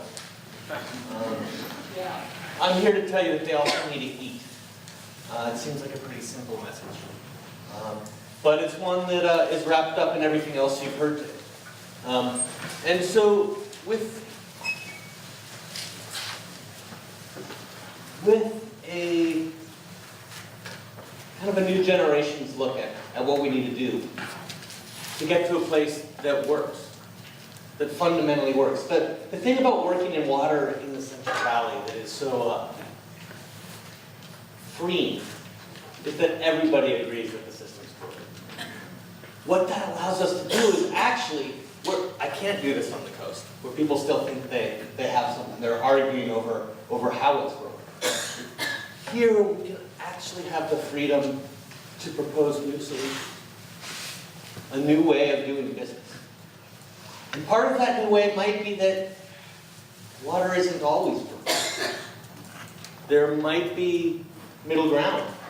It might be possible to put your differences aside, whether you're on the south side of the delta or the north, whether you're rural or urban, whether you have fins or feathers. Bringing all of the different constituencies together to the same table and trying to think about what a future here in California looks like. One that works, one that functions. That's what this talk is about. It's going to be specifically about the floodplain. What's the floodplain? That place where the land gets wet, where the river spreads out. Wetlands, right? So the floodplain, wetlands, what was the valley if not close to 4 million acres of wetland?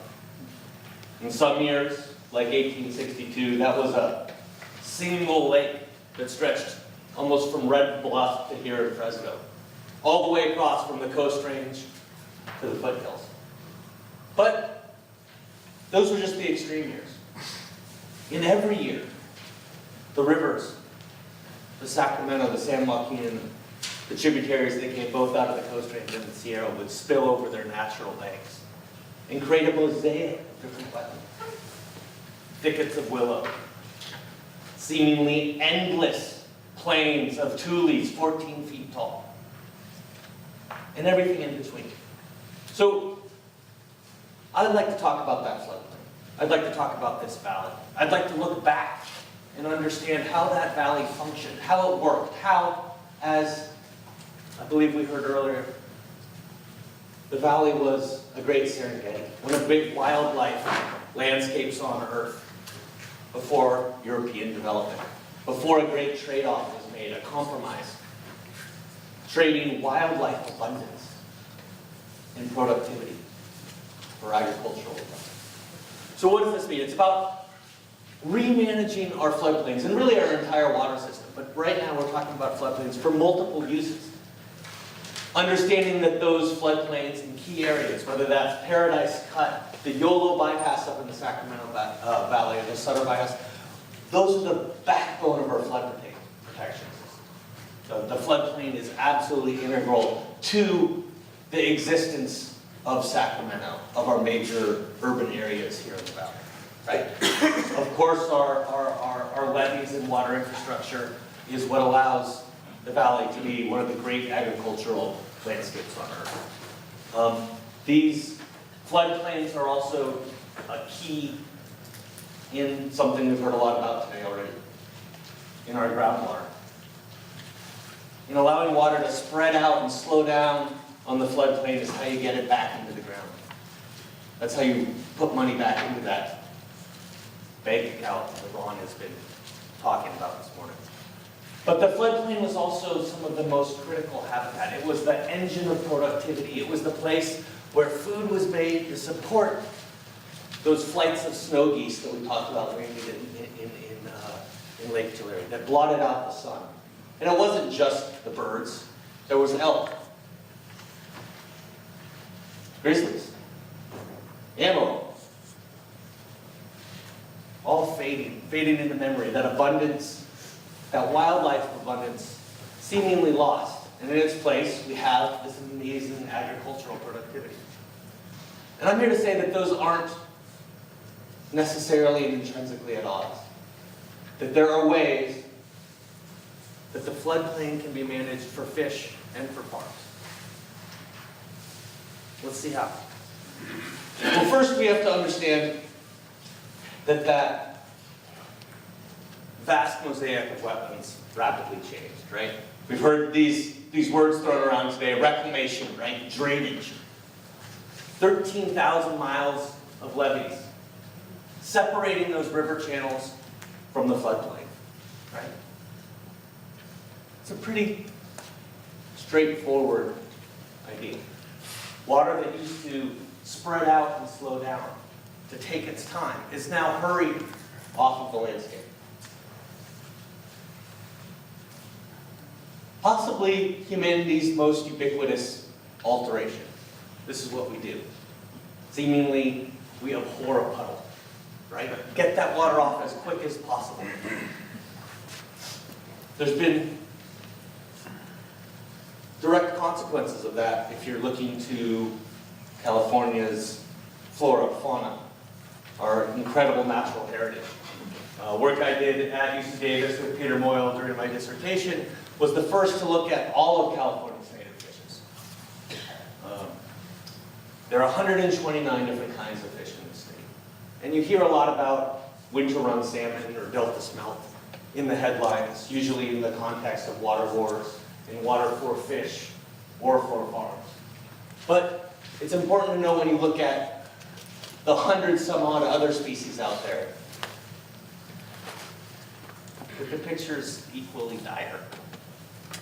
When we started this, no one had ever been able to compare in a way of apples to apples each one of these species. And it's a sobering thing, right? Fully 3/4 of the state's fish on a pretty steep trajectory towards extinction. What's miraculous is that we've only lost 7 species, not that we have so many endangered species. And out of that, however, came a moment of clarity for me, and a moment of real hope. And that's an understanding that the issue isn't per se tunnels in the delta, levees in the valley, dams on the Klamath, groundwater mining down in the desert where we're losing our desert fishing. It's a fundamental alteration of how water flows across the landscape. Our dams, our levees, our diversions make it so native critters, in this case fish, can't recognize the places that they evolved. They don't recognize the rivers to which they're adapted. Their keys no longer fit the landscape's law. When you're talking about the Central Valley, it's Chinook salmon that are often in the headlines. The valley once had one of the largest runs of Chinook salmon in the world. 2 million fish swam through the Golden Gate and into the Sacramento and San Juan every year.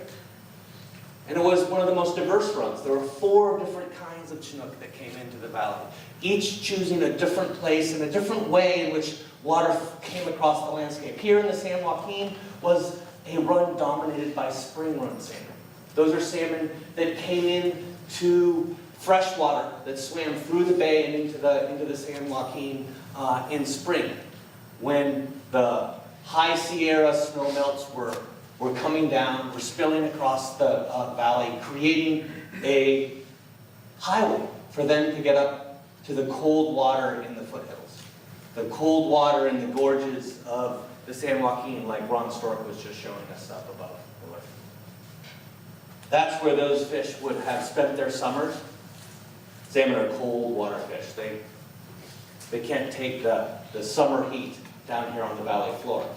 But they need the gravels that are there in the foothills. And so those spring run fish would come back, would spawn in the rivers, just right where they changed from the valley floor coming up into the hills. And those young fish would come out of the gravel in spring and be washed with the floodwater the following year onto this vast wetland habitat. So if we're going to understand how we create a Central Valley that can maintain populations of salmon, that can maintain delta smelt, that can have large and robust populations of migratory birds like geese, ducks, shorebirds, then we have to understand how exactly those critters use the landscape. And to do that, you have to understand how the landscape functions, right? The idea, and this is just one way of looking at that historic valley. This is the Sacramento Valley we're looking at, my home. The Sutter Buttes is the high ground in the valley, surrounded by, in all these different colors, just show you that diversity of different kinds of wetland, right? So in order to understand how we move forward, I maintain that we have to look back. Here's the valley as it was. Here's the valley at the turn of the 20th century. We're looking at wetlands then, wetlands now, right? But that ground didn't disappear, right? The wetlands where water flows downhill and spreads out. What happened? What's the valley look like today? And that overlay is rice ground. 550,000 acres of rice in the Sacramento Valley alone. So that historical wetland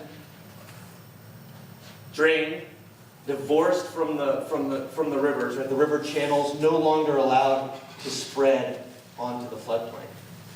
But those low-lying areas managed in certain way as an agricultural one.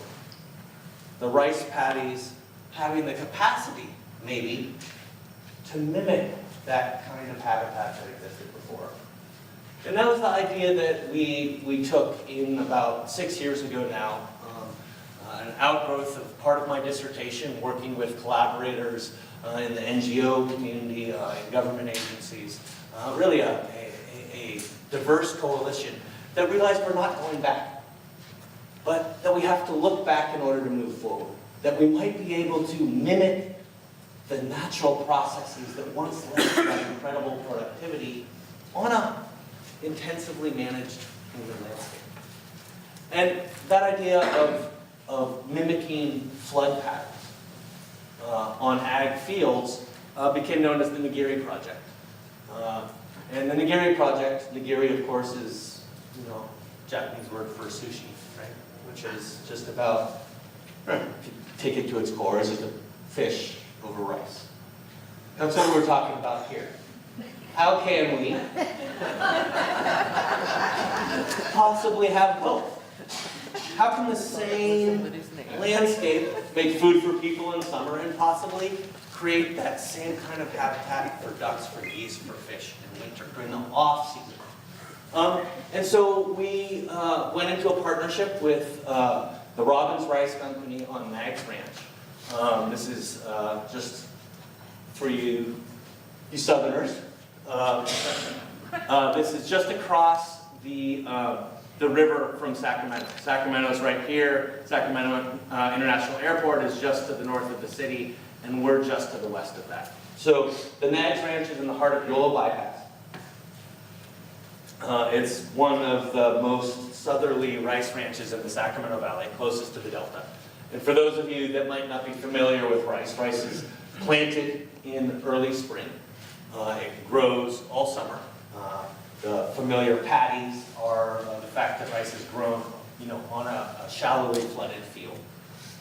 Those fields are drained in late summer, and by late summer, early autumn, they're ready for harvest. So the harvesters are going out into dry fields. That's what you're seeing here. We took the corner of one of these rice fields. After harvest, we threw up a little bit of a dirt berm right here, around 2 acres, basically creating a managed mud tunnel, right? 2 acres. We made some cages out of fencing. We reflooded that field using the same irrigation canal infrastructure that ag uses to water those same fields in summer for agricultural production. But we were using them to mimic the natural process of water spreading out and slowing down over the floodplain that would have happened historically. What's that mean? It's a lot of words to say it's a calf-deep mud puddle, right? Not a place for a salmon. Salmon, we all know, belong in the river, right? In that ribbon of blue, right? They're moving from the ocean to their pristine gravels up in the foothills.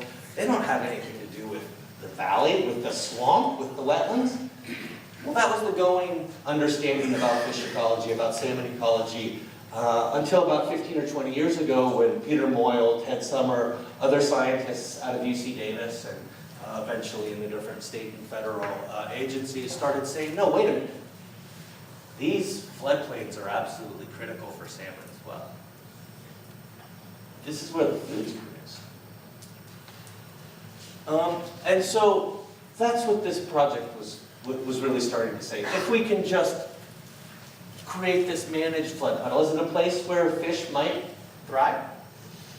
And when I went out looking for fish to put into these surrogate wetlands, it's been 7-8 years now. We got laughed out of the room, literally. People said, no, that's, they're just going to die. That's not where they belong. We said, wait a minute, no.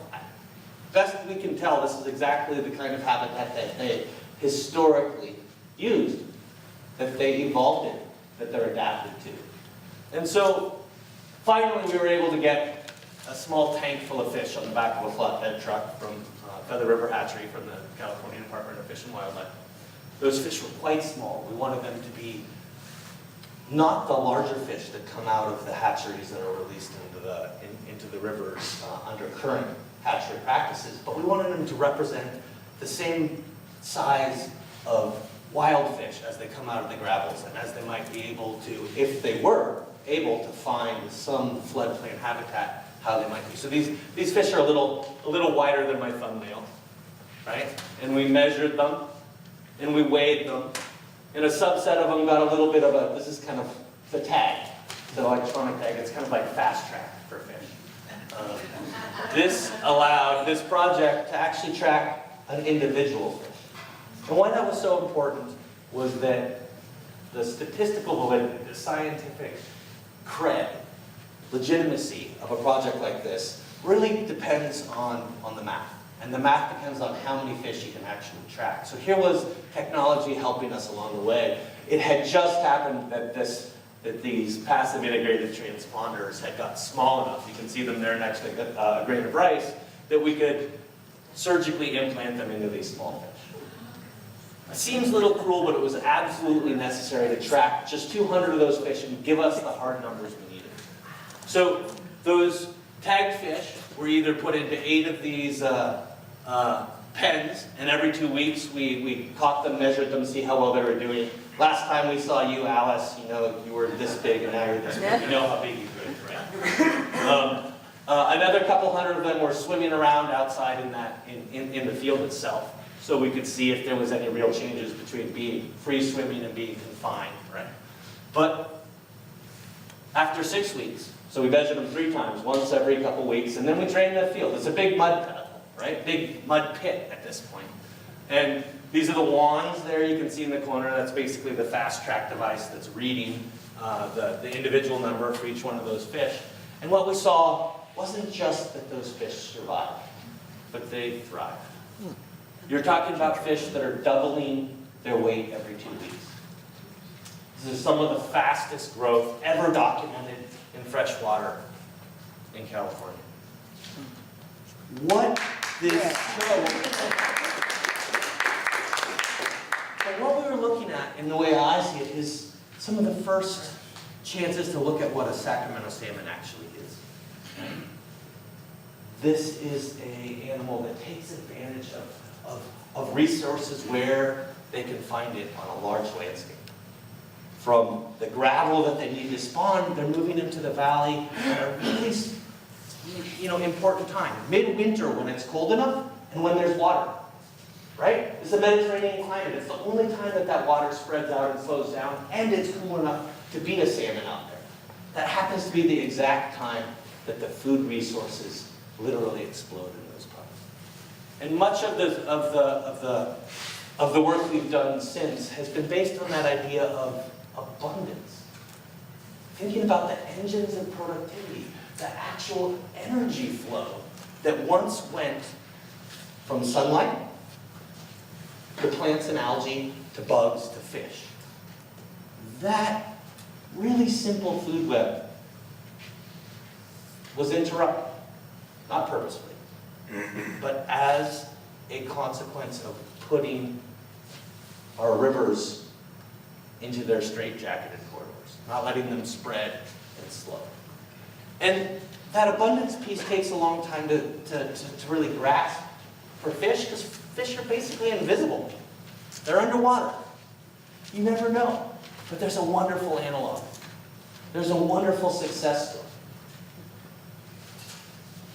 In the fight, whether it's environmental or social, we're so used to odds stacked against us. Environmentally especially, it always seems like impending apocalypse. We live in a valley that has one of the most fantastic precedents, examples of the exact opposite. When I was a kid, ducks, geese, migrating shorebirds in this valley were at all-time low numbers. Today they're at all-time highs. Do you hear about that? Not often. Why did it happen?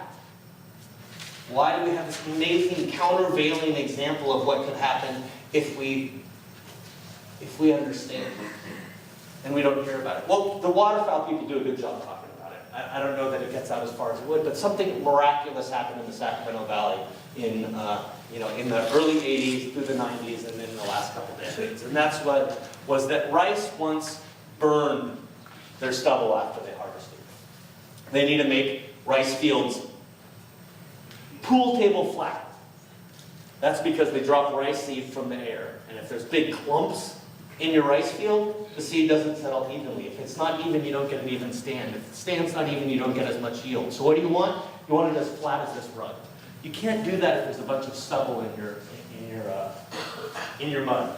And so historically, the air just got smoky, inky black I love that I say historically. It was 1991 that the legislature passed the Rice Residue Burning Reduction Act. Talk about a mouthful. What they say, don't burn anymore. There's an unbelievable epidemic of asthma in the Sacramento Valley. Every kid I grew up with had an inhaler, right? Big piece of that was because these fields were burned. The EPA, Clean Air said you can't do that anymore. A completely unintended side effect of that was that the next best way to deal with rice stubble was flooding, was putting water out there to help that water decompose the rice stubble. What did that mean if you were a duck or a goose flying over the Central Valley, over the historic Pacific flyway? It meant that you opened your waves and looked down, and there it was. Your historical habitat rebloomed, right? And to the credit of the rice industry, where they had cried foul, said that this was big brother regulatory death of the industry, we're never going to be able to go, very quickly they realized that they had a literal goal. That you could talk about rice as being a wildlife-friendly crop. That you could bring the two together and create a synergy that really made sense, both to the environment and to the farmer. And that was really, the last 30 years have seen an amazing development. And it's been really around the Pacific flyway, around feathers. And this work is really just riding the tail feathers of that amazing work. We're saying that floodplain, that reoperation, a slight tweak to how we agriculturally manage the floodplain. In this case, understanding that you could grow food for people in the summer, but in fall, you could reflood those fields using the same water infrastructure and create a surrogate habitat. That we can do the same thing a little bit later in the year for fish. And so after that encouraging first-year results, we were able to expand our coalition and our partnerships and build what essentially was a large laboratory out on the floodplain. Most research on UC Davis, happens in Tupperware, right? In the lab. We wanted to build something that was at scale. What we learned wanted to, as rapidly as possible, be translated into the operations, the management, the design of the landscape we live in. So we built 2 8-year ponds in a replicated fashion that allowed us to ask rigorous scientific questions about how the ag landscape could be best managed or altered for fish. And I'm going to have to go through this quickly. I won't be able to get into the details, but in each year we focused on a different question. Initially we were wondering if weeds versus rice stubble left versus basically bare ground, if that was a difference that really mattered to salmon if they were going to come in and use those fields after rice harvest. And the truth is, scientifically and very interestingly, we found differences.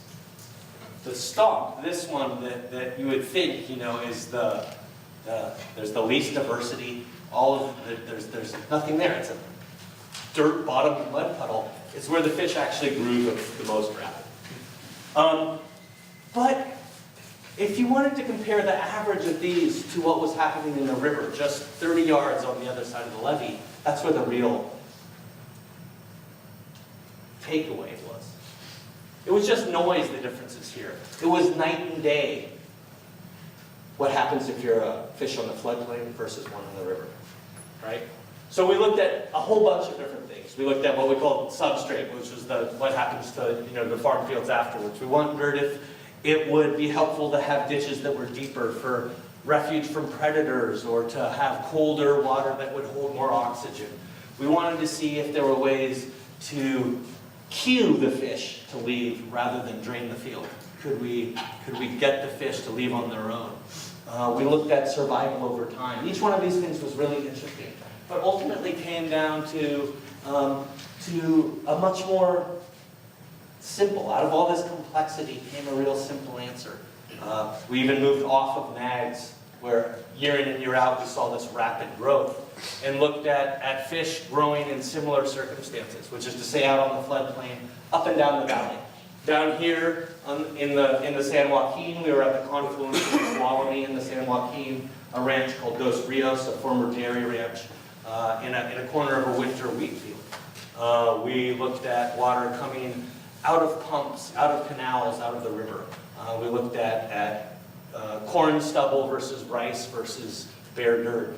In each place, we saw differences, but they were dwarfed by the similarities. Different places, different conditions, same result. And maybe that's just best seen here. Let's see if it'll, oh, it's not going to run, is it? Oh, good.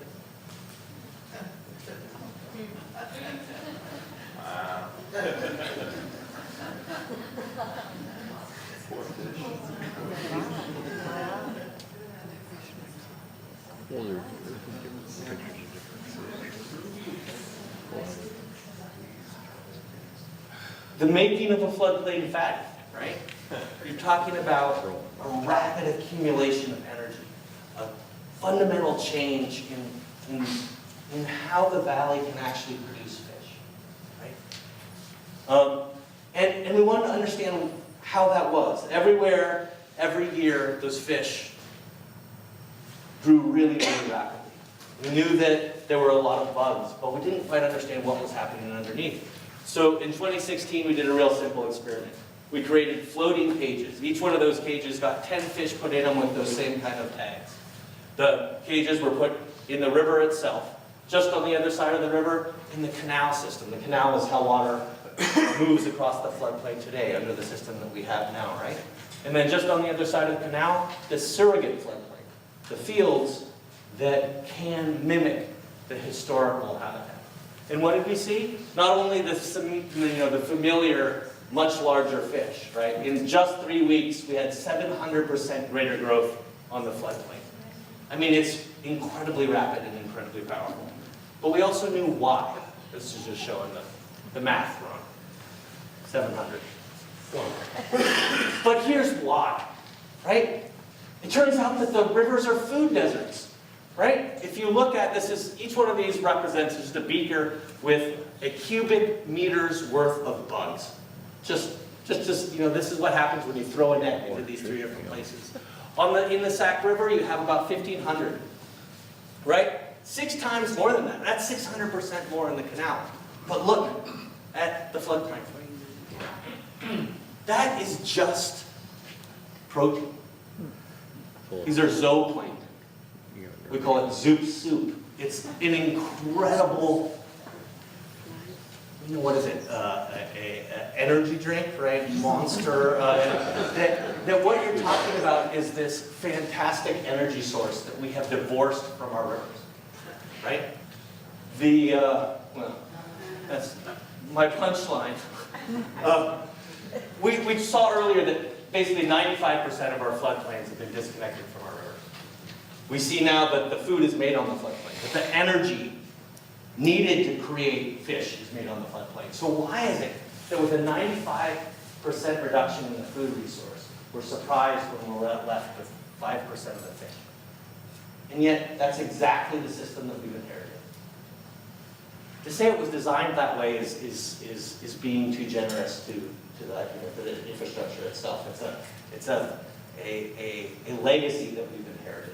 Not one that was designed, but it's a question we can design ourselves out of.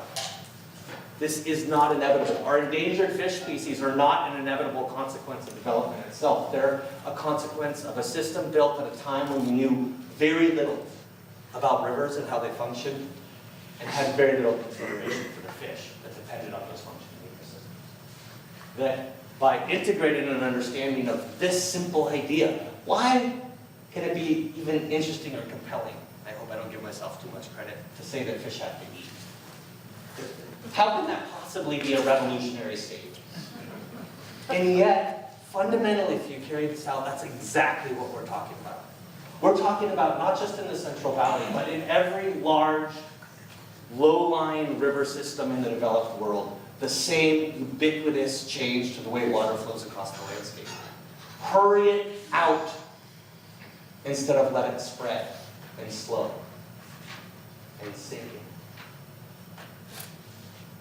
That has such enormous consequences into how we think about the problem, how we frame it. Even that it is a problem.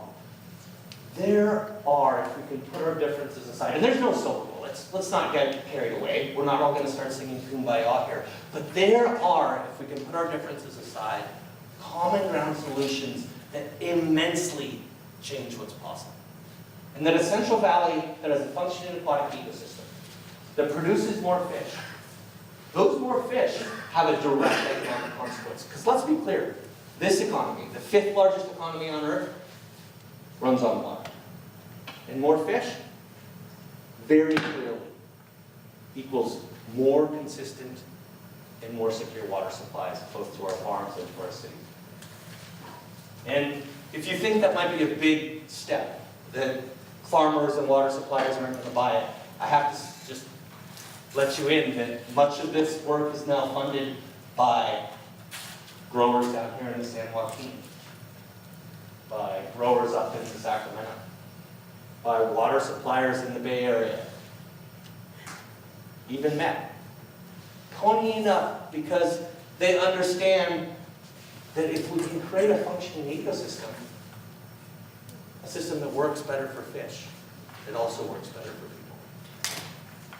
Now, how does that done? Fish obviously don't have wings, right? They're trapped in the river. How do we modify our existing farm infrastructure, our existing flood infrastructure, our existing water diversion infrastructure to facilitate, to allow water to spread and flow where it makes sense? And the answers are pretty simple, actually. That our bypasses, where the river already moves out, that are the backbone of our flood control systems, we need better gates there. Gates that allow fish and water to flow out onto those bypasses more frequently. Instead of once every couple of years, we're talking about multiple times every year. What does that do? Well, it does a lot. Like I said before, what's remarkable right now is not that we have endangered species, it's that we haven't driven them to extinction. These are unbelievably resilient creatures. If you give them a chance, if you allow them to recognize the systems that they evolve. So the other aspect of it, that's about getting the fish to the food. But there's another 500,000 acres of rice up there, right? Managed mud puddles, managed wetlands that are going to be really hard to get the river to. That doesn't mean that they can't play a big part of the solution. You can spread water out, slow it, and grow bugs in landscapes like this, and pump those bugs back into the river. You can reintegrate that engine of natural productivity and put it back to actually create the resources that we want. In this case, fish abundance.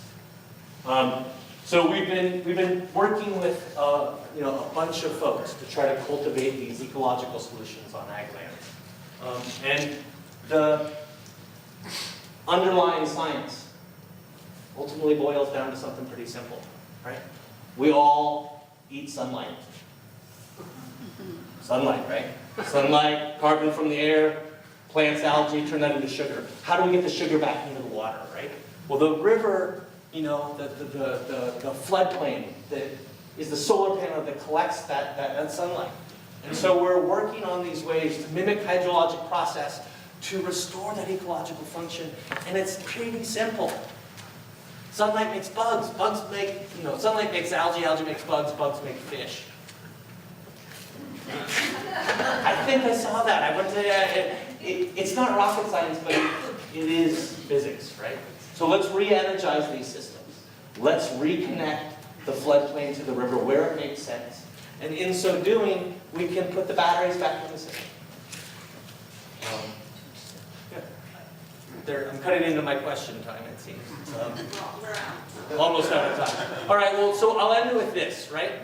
Spread it, slow it, sink it, but grow it back up. Those bugs, that disgusting mass, is an incredibly important piece of the puzzle. Thank you.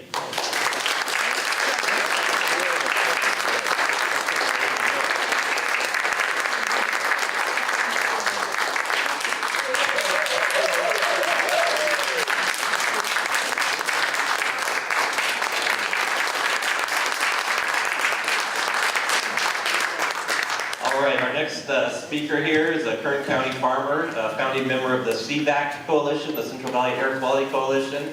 And he has some great writings online if you ever just call up his name, and does some good articles. I've heard his name. I haven't sat down with him and talked, but I've heard his name. I've either seen him or heard legends of his advocacy up in Gala fundraising, up in San Francisco, the halls of the state capitol, this boardroom here at the Air District, the UFW down south, and pollution tours. So recently I just saw him on top of a mountain in the Central Coast.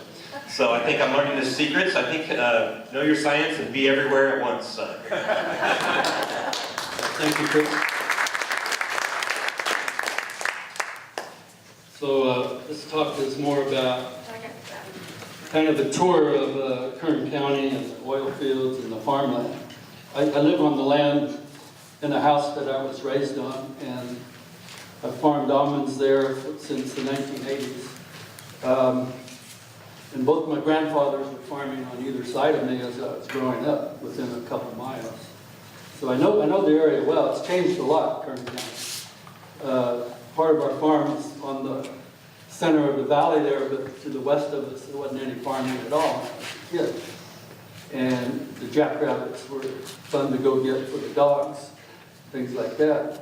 It's all changed now, and the factory dairies that have moved into Kern County are amazing. And even the oil fields, which were on the west side of the valley in Kern County and on the east side, they've moved now to the prime farmland as well, to a certain extent. And that's really bothersome. So I want to talk about the threat to groundwater, actually, that oil production poses. It's more than just fracking. There's a lot of things that they do. And we have to protect our groundwater, not only not use it up and keep it sustainable, but we have to keep from ruining it for future generations. We have a wonderful neighbor in Kern County. It's not the Wonderful Company, and it's not Chevron, but it's it's the Kern River. That's the mouth of the Kern River as it empties out east of Bakersfield. But that's only enough water to irrigate about 200,000 acres a year on average. That's assuming when there's real wet years we could store it. It's not near enough for the 1 million acres of irrigated land that we have right now in Kern County. We also have Pozo Creek, which last year was flowing quite heavy. That's usually dry, but I understand water moves underground to help replenish the groundwater as well. In the midst of all this, there's the Kern River oil field right beside the Kern River in East Bakersfield that when they pump oil out of the ground, they get about 12 gallons of water with every gallon of oil. And that's got to be Kern River water that's mixed into the aquifers in that area. They're pumping it up. But the oil's so thick they have to make steam, and so they're injecting millions of gallons of steam into the ground. And they're bringing up even more millions of gallons of water. They don't inject all that water that they bring up, but disposing of the water that they bring up is a big issue. Not only are they taking fresh Kern River water that they pump up in wells, and then they're taking fresh water to make steam and they pump it into the ground, and then when it comes back up, it's salty. It's no longer real fresh, but it's pretty fresh in this area. It's only about 700 to 1,000 total TDS. And so instead of pumping it back down where it came from, which cost them a lot of money, they figured out that there were farmers on the east side of the valley that didn't have a lot of water that would take this salty water and farm with it. So it turned out to be very cheap disposal for these, for Chevron, particularly in this oil field, to send their wastewater to these farmers instead of having to pump it deep into the ground again. So about 230 million barrels are sent to the Coelho Water District. I should have put that in acre feet as some of my other speakers did, but So what happens is Chevron will pump their water, they don't have to pump it very much, and it goes into these ponds. It's steaming hot. It's hot because it was steam as they injected it, and I think what they bring up is pretty hot as well. So that is water straight from the oil fields. It's steaming hot. They're skimming off oil still in this first top pond, then it goes into the lower pond, and it runs by gravity through a canal right to the farmers. And they mix it about 2 parts fresh water to 1 part this oily wastewater as they irrigate the crops. I grow almonds. Almonds wouldn't grow with this water. It's too salty, but the pistachios and citrus and table grapes seem to grow with this water pretty good for a while, until they salt up the soil so much that they're not going to be able to farm that land anymore. They weren't really farming that land before because the groundwater underneath them is even saltier, I believe.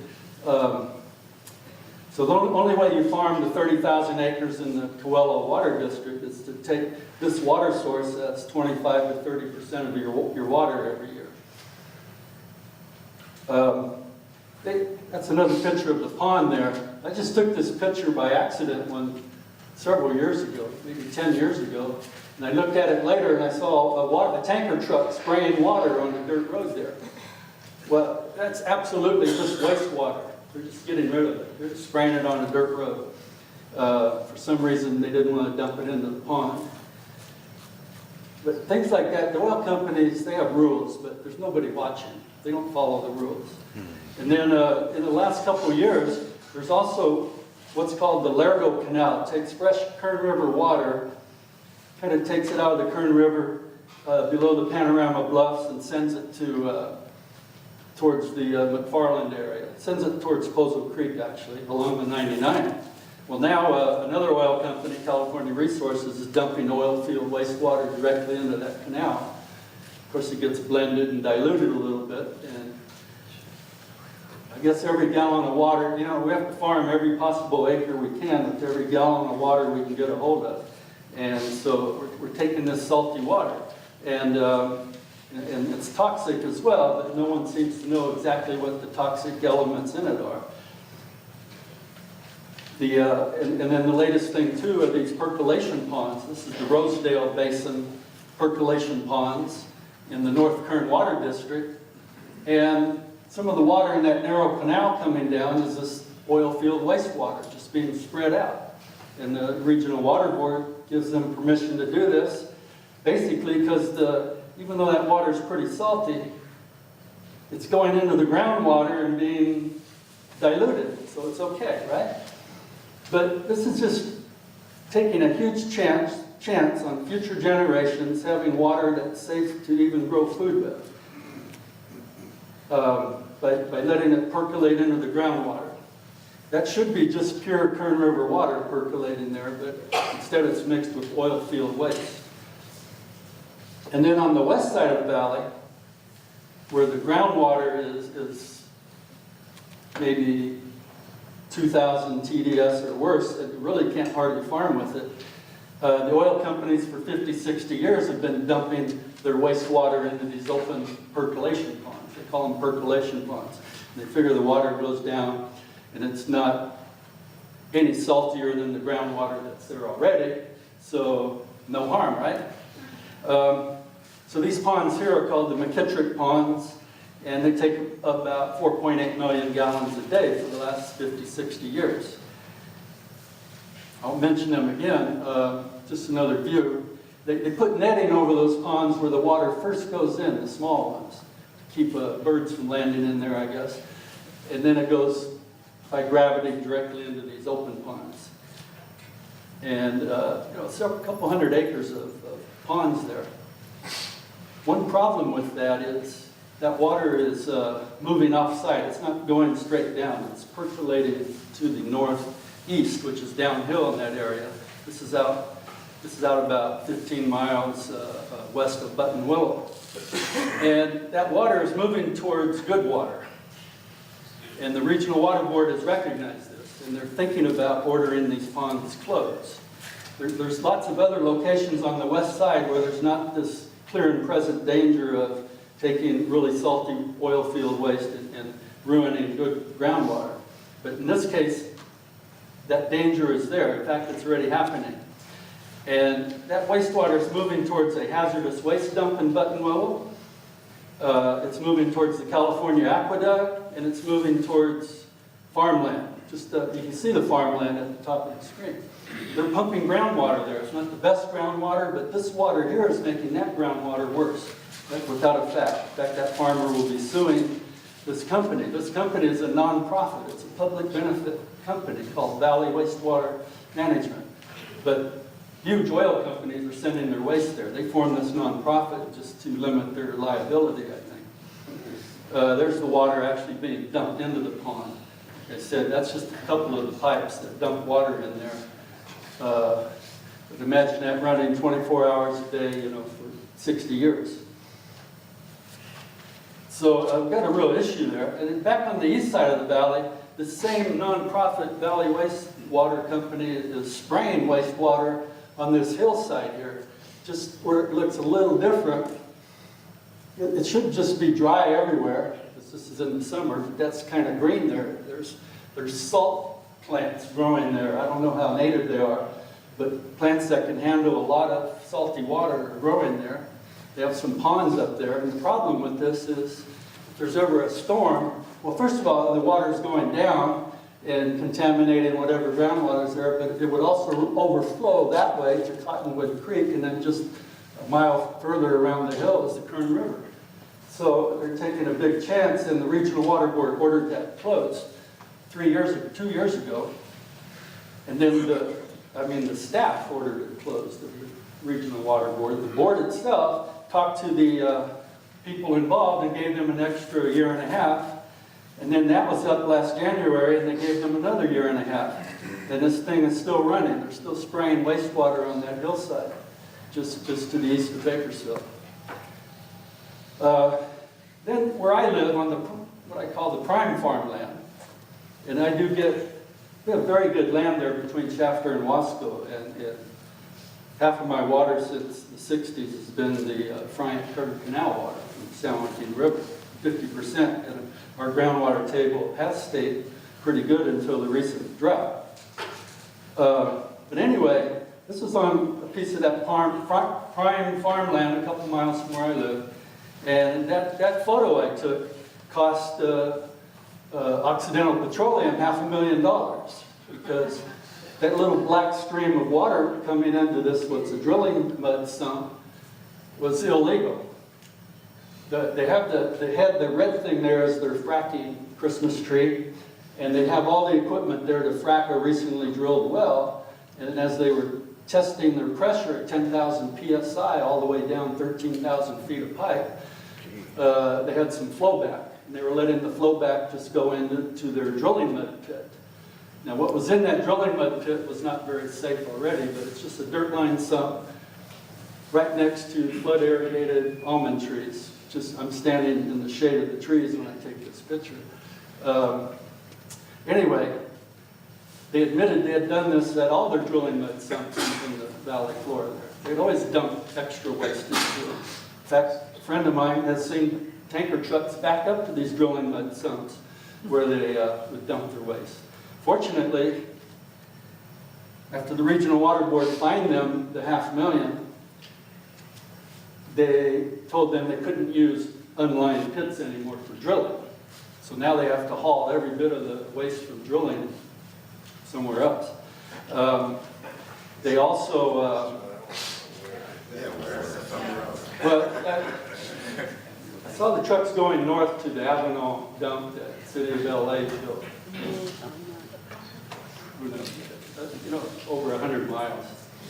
But, not quite 100. Unfortunately, although they admitted doing this over and over into sumps, they were not required to clean up anything.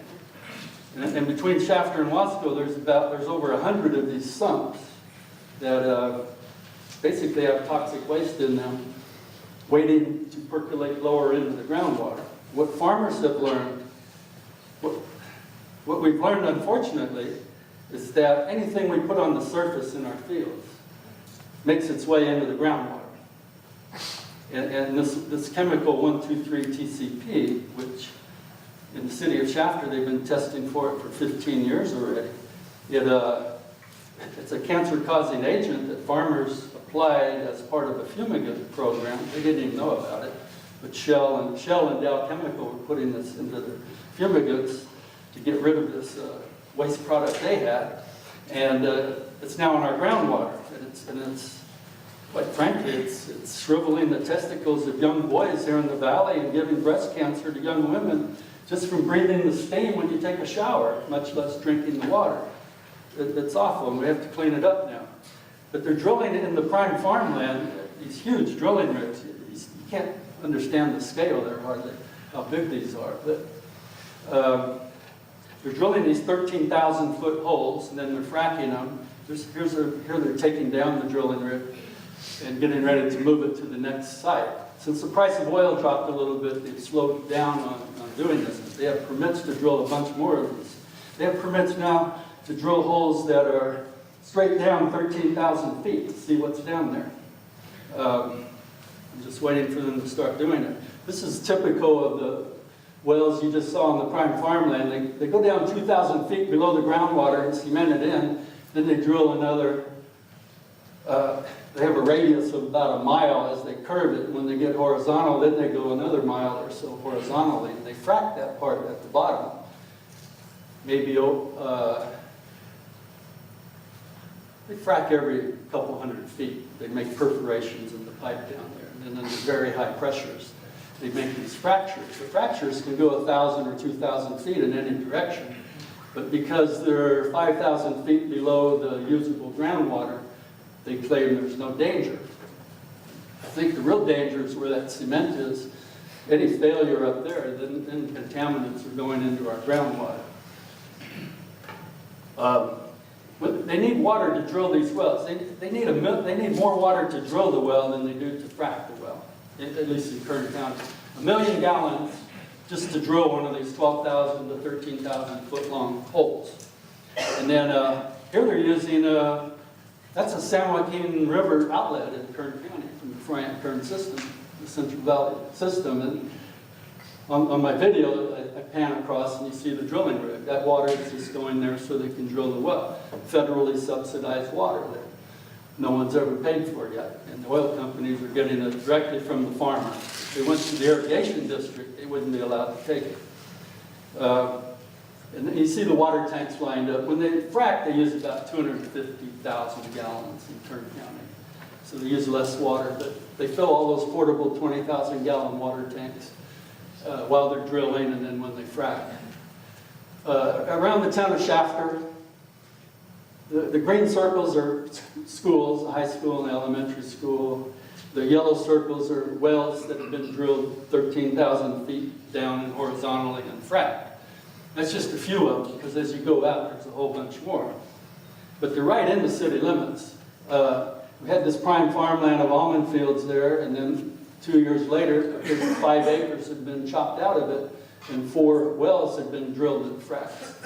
You can see at the top the drilling mud pit, and at the bottom they're starting to dig a new one. So another thing they do here in the prime farmland is they're not done when they frack. Every couple of years they have to dump a bunch of acid in these holes. So this is an acid drop job. The white tanker truck there has got the acid. It can be hydrochloric acid, but sometimes it's hydrofluoric acid as well. Extremely dangerous. So I took these pictures of them from above, and look at all the wet spots around there. They're just spilling crap on the ground all the time. And like I said, when you put things into our soil on the surface, it finds its way to the groundwater. This is not safe. And then when it rains, you've all seen the flat valley land we have, and when it rains, there's sheets of water everywhere for a few hours.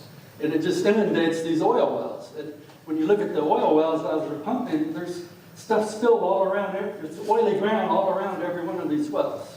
So we have these drilling mud pits for each one of these that water's soaking into and then going even lower. And then every time it rains, even more water just sort of picks up the contaminants they've spilled on the ground, takes it down to our groundwater. If they had a well oil well on a floodplain, an official recognized floodplain, they would have it raised up on a big cement pad. There'd be protection from anything getting out. But when it's on prime farmland, it's just right level with the ground. No protections. And then a little bit on earthquakes. We had in 2016 a series of earthquakes between Wasco and Chapter. And the thing is, they were injecting wastewater very nearby, within a mile or two. So I was thinking maybe the injection of wastewater was pressurizing so much of the ground, over-pressurizing and causing these earthquakes. But the earthquakes, as you can see there, were 20 kilometers deep. Those earthquakes were 70,000 feet deep, whereas the wells are about 7,000 feet deep in that area. So it's probably not a relation, but fortunately we haven't had more since then. So I don't think there's a link. Nobody's really studying this, I don't think, to see if there is. It's always a danger. What I recommend is we shouldn't be trying to produce oil on prime farmland, first of all. It's just too dangerous. Because prime farmland also has good groundwater under it, in this valley at least, for the most part. I don't see any need to, we're going to stop using oil anyway. Why do we need to produce it where we have good food-growing land? When they make steam, I wish that the only water they used is the water they brought up, instead of having to take fresh water. Now, they need fresh water to make steam because otherwise the salty water contaminates their equipment too much. But they should be forced to use their recycled water, I think. And they'd have to clean it. They'd have to use reverse osmosis on some of their produced water to get it clean enough to make steam before they inject it back into the ground and contaminate it again. And then all these unlined produced water ponds, especially on the west side, should be closed. They're a danger to future generations. And the idea of using produced water to grow food without knowing what all the chemicals are in it, and the fact that you are putting unnecessary salts onto good ground, doesn't make sense either. The one thing we could do, one thing some of you could do is the one on closing these unlined produced water ponds. The Regional Water Board is meeting April 5th here in Fresno to discuss the ponds that I showed you the pictures of, the McKittrick ponds. And the recommendation is to make them go through a new permitting process, which would make those ponds unviable. They would no longer, they couldn't get a permit today to use them. And people need to be there to tell them that's the right thing to do, because the board, the Regional Water Board, is partially in the hands of the oil companies. They don't follow the staff recommendations all the time. So the public needs to be there, I think. Otherwise, we get a new governor. Jerry Brown has been no use in this oil thing at all, on limiting some of these practices, but, well, not no use, but minimal use. So we hope things change yet, but I'll stop there. We need to go eat.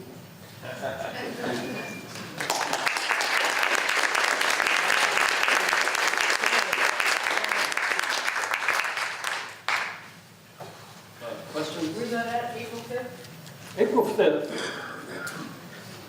I'm not sure what the address is, but it's by 180 and Highway 99 they have office. We're going to meet. On their webpage, there's no agenda yet for the meeting. It'll be posted. Water Quality Control Board, look it up. Yeah. Is Kevin McCarthy the congressman for that area?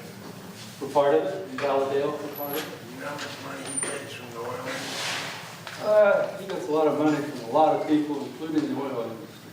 I'm not sure how much. But certainly a lot. Yes? On this idea of no oil production on prime farmland, there's dual ownership, mineral rights and agricultural rights. Do they pay a tax on their mineral rights, property tax? I don't think so. Wow, they should be taxed. I mean, we pay it, yeah, we certainly have property taxes. I can't answer.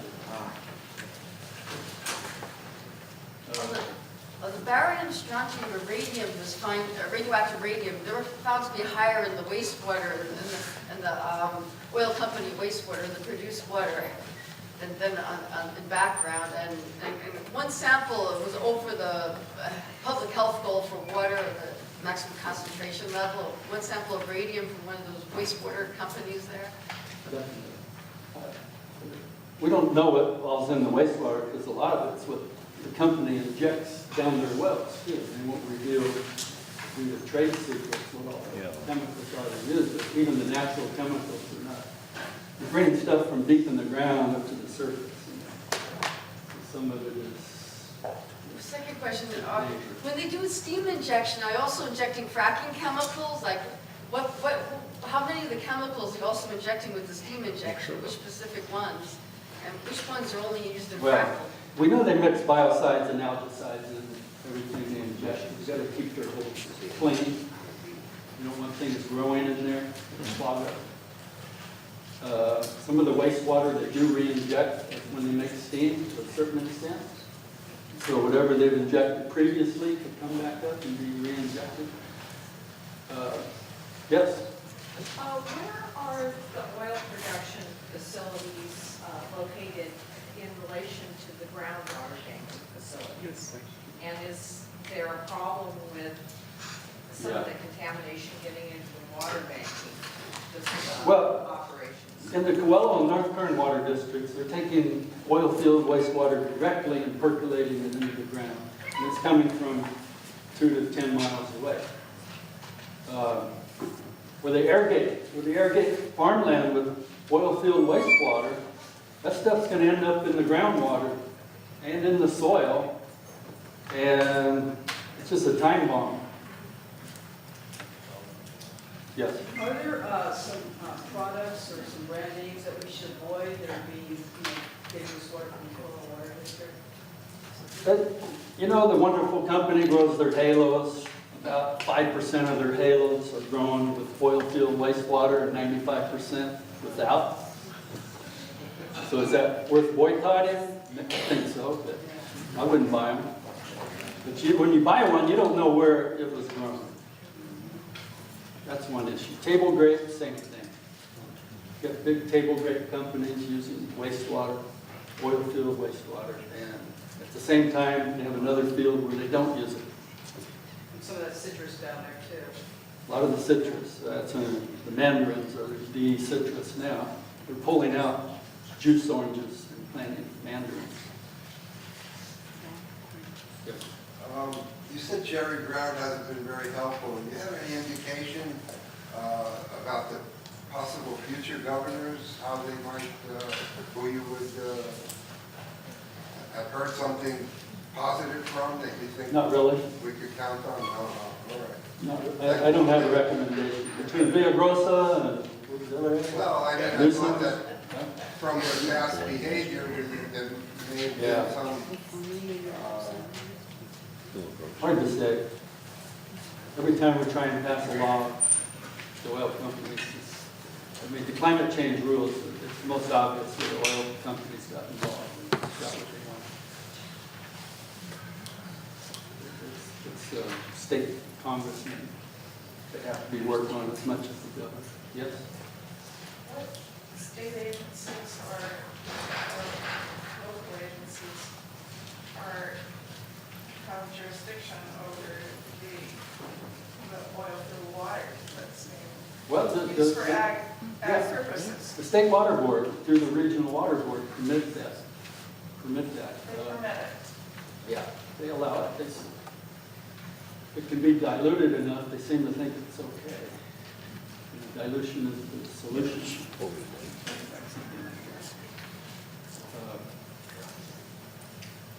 Any other questions? Does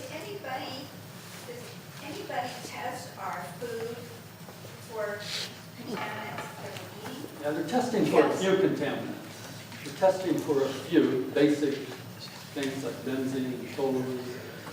And they haven't apparently detected anything yet, but it's kind of like the irrigation district with the oil companies doing the testing. So, hasn't been much independent testing. Yes?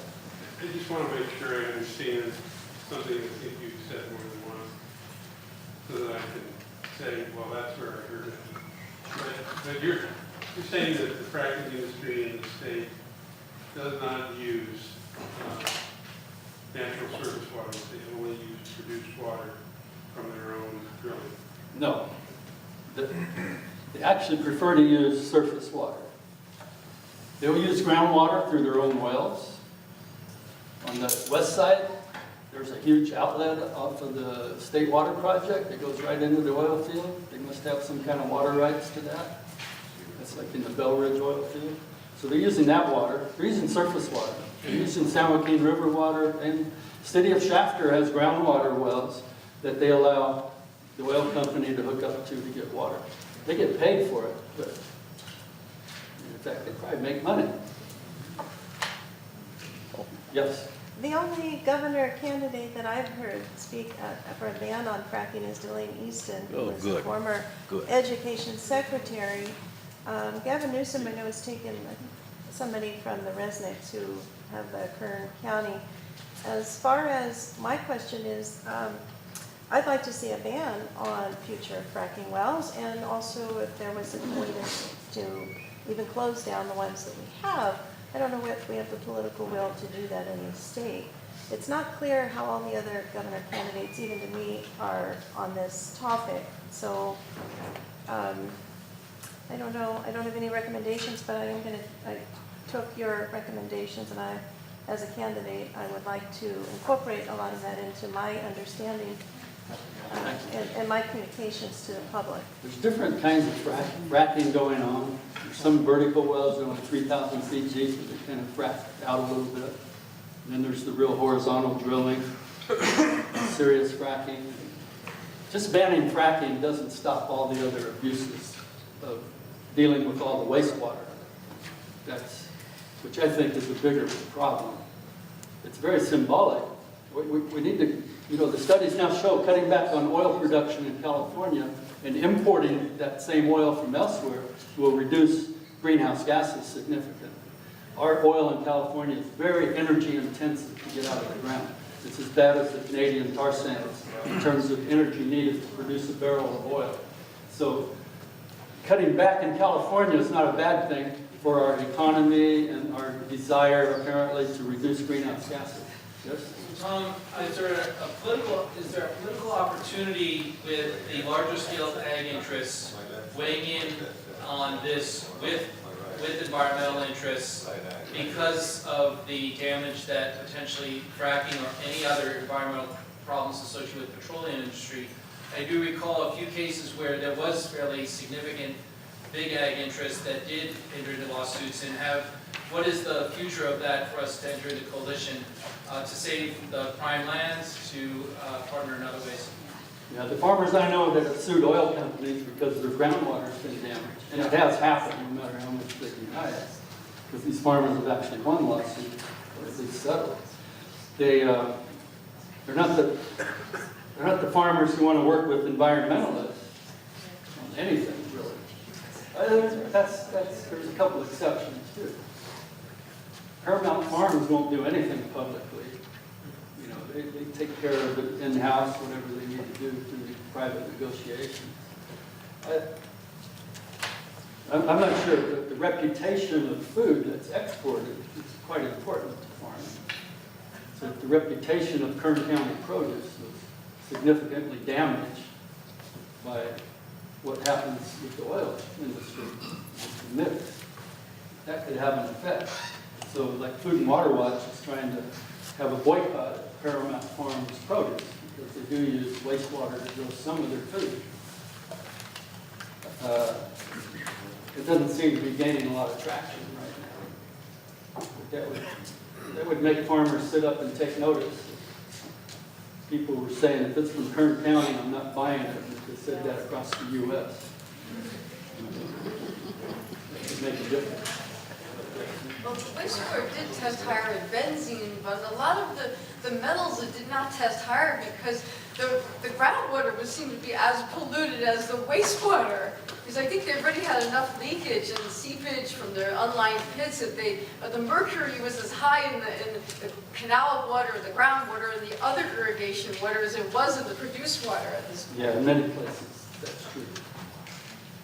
But in other places, it was bad groundwater already, and they've shown that it's already quite a bit worse. In the secret chest wall. I don't have a question, but I have a solution. Can I get 1 second? Yeah. Here.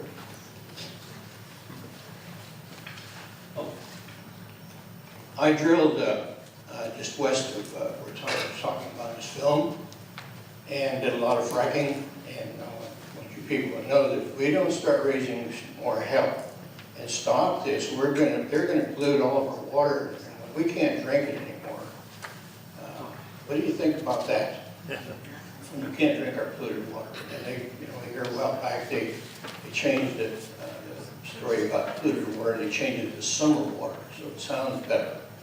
But you still can't drink it. And I worked for an oil company for 30 years, and I've done a hell of a lot of polluting, I'll tell you. And I'm ashamed of it, but at the time it was a job, and it fed my family. But if we don't start raising hell, and what my solution is, we raising up hell to take the subsidies away from these oil companies. Why are we subsidizing these people that are making business? And then take that money and pour it into solar. As an example, I have solar on my house, and I have an electric car. It saved me about $1,000 a month. To me, it's the best investment I ever made in my life. Can you imagine if we had solar on every roof and everybody was driving an electric car? We'd have clean air in this valley. That's all I have to say. Okay, thank you. Let's give Tom a huge